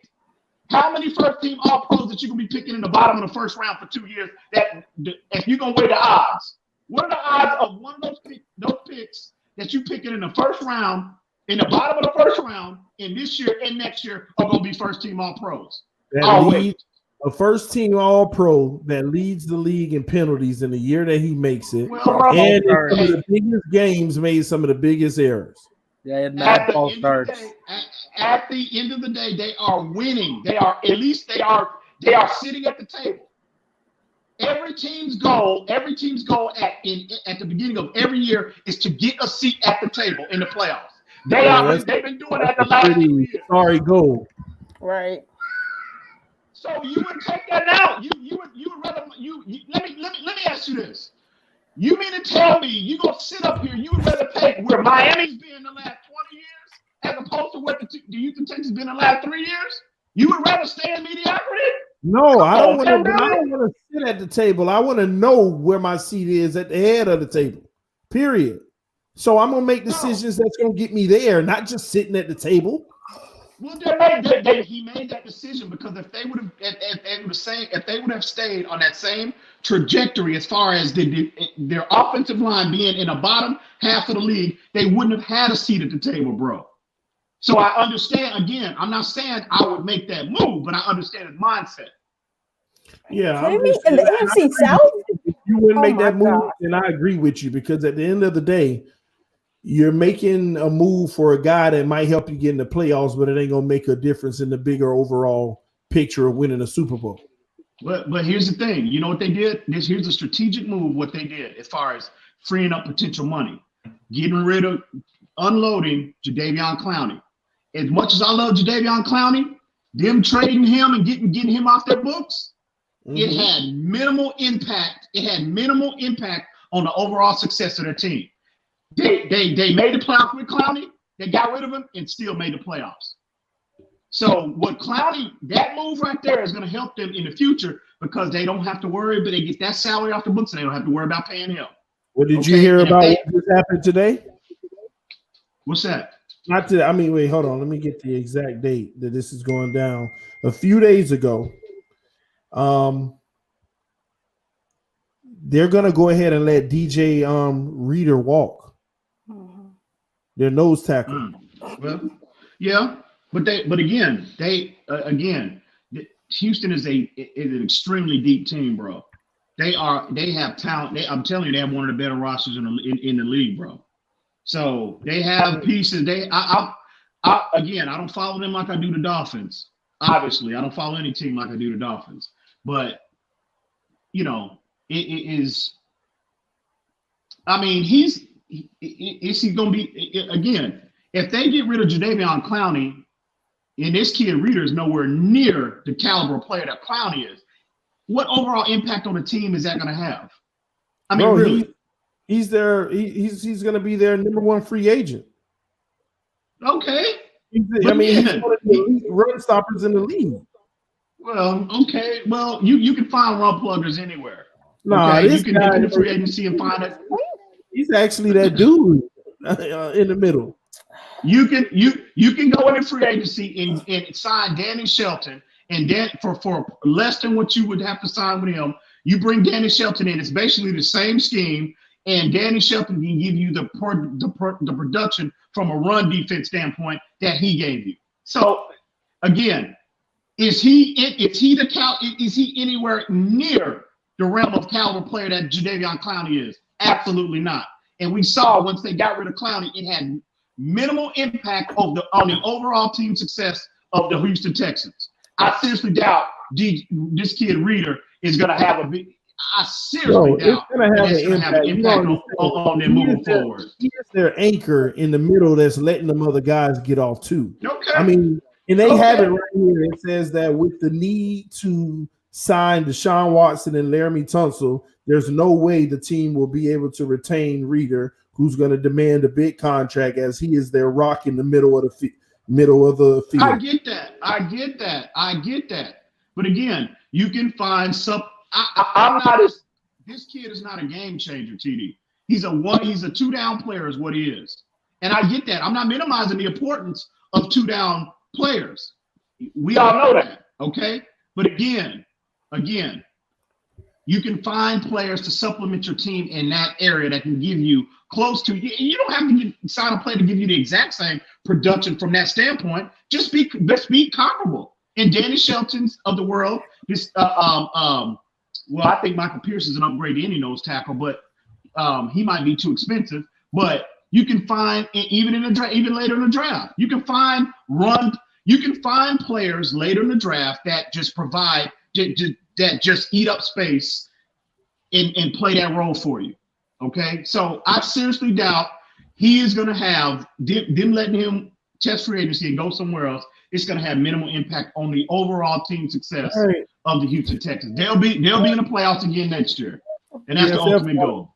They've got them rated at 87, and that's good. That's.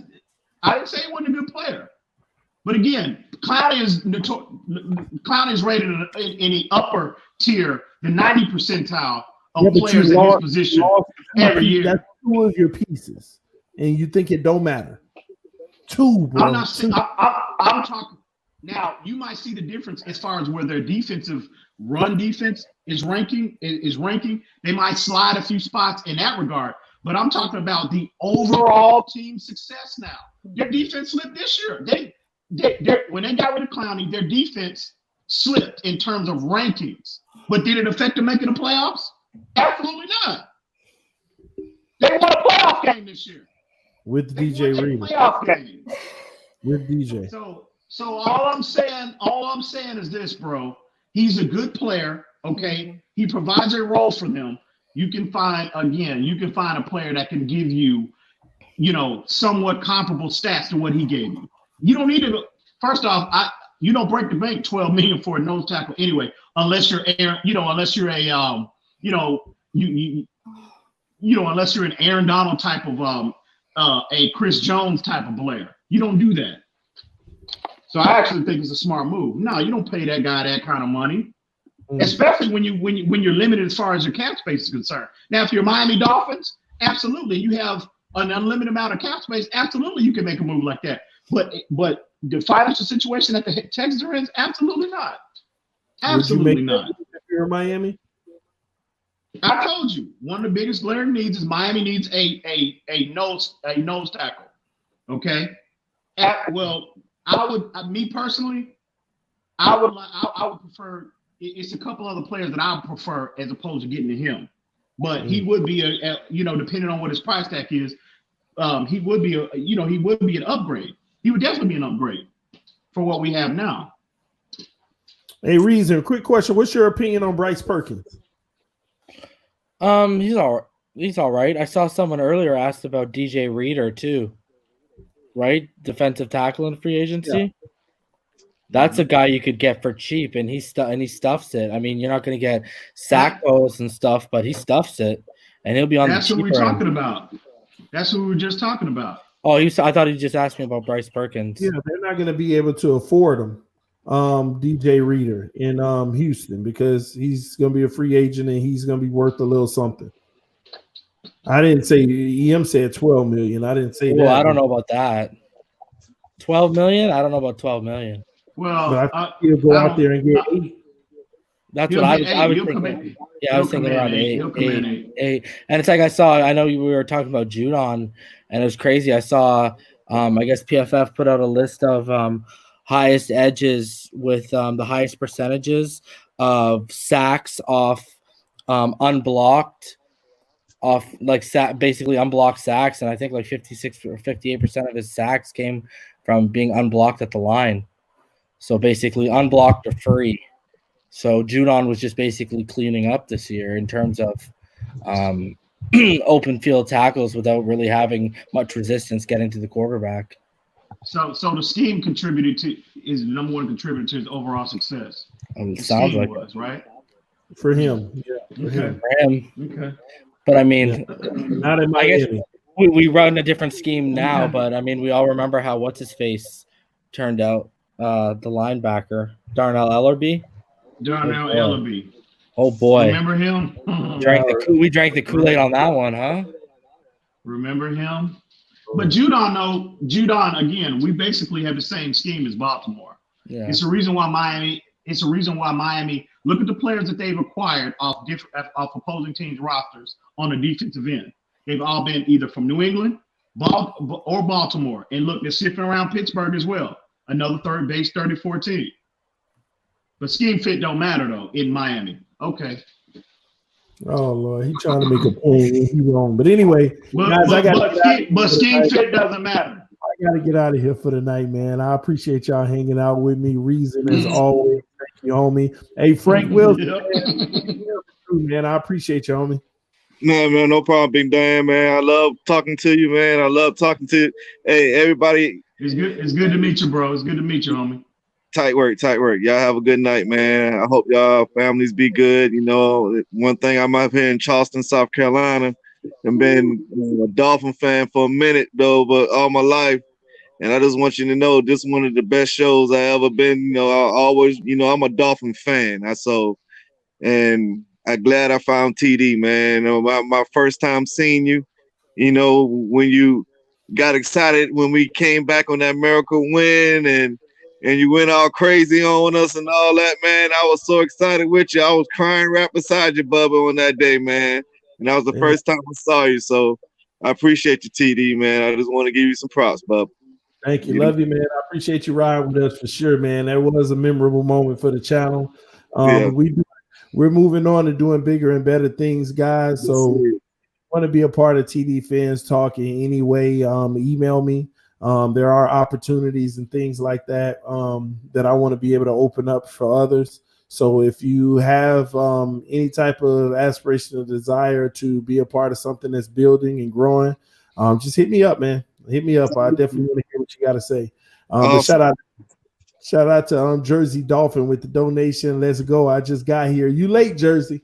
You late, man. You about to get in trouble, man. You missing coming in late. Nah, but I appreciate you, Jersey. Love you for that one, man. We're gonna let Phinsanity close it out today because I know she started it all off. She started all this mess, man. My wife gonna be like, you said 2 hours, and now it's been 4. So I'm gonna blame it on EM and it'll be all right. So Phinsanity, you want to close this out? Oh man, thank you guys for coming on, Reason and EM. It's much greatly appreciated. Listen, these Mondays is going to ruffle a lot of people's feathers because I'm not gonna say the most popular things, and I'm not gonna say a lot of things that people feel or think. That's not what TD has me on here for. We're gonna look at things from different angles and different analysis, and I know 9 times out of 10, Ian will not agree with me. Reason might find some reason in what I'm saying, but he will probably, rebuttal it himself because he's just that great of a cerebral thinker himself. And, sometimes when you put great minds in a small setting, it's bound to explode. But this was fun. Great minds. All right, go ahead. Listen, and to Joel Sabata, true Dolphin, true Fins fan, all you guys who were waiting, I'm so sorry that we didn't get you guys on here. This is for you guys. I do not think that we are not going to bring you guys in. Just sometimes we get into an in-depth discussion and we don't know how to stop ourselves, right? So please come back next Monday. I will make sure TD brings in some of you guys because I'm so excited to talk to you guys and to hear what you guys have to say because your opinions are so important. And I love what I see from you guys, especially you, Tony. I know you were trying to get in here. So you guys have fun tomorrow. I am off tomorrow, thank God. So I will see you guys. Huh? It's the wife. Oh, goodbye. God bless you all. No, I'm coming. All right, y'all. This is TD Fans. It's always a pleasure, homie. I got to get up out of here. Shout out to True Fins fan. He is so right. We were chilling at the Dolphins preseason game. That was lit, man. Hopefully we can link up again, but I got to get out of here. I'm going, y'all. Peace.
I didn't realize I was still live. So I'm still live. But now I'm out of here. Peace.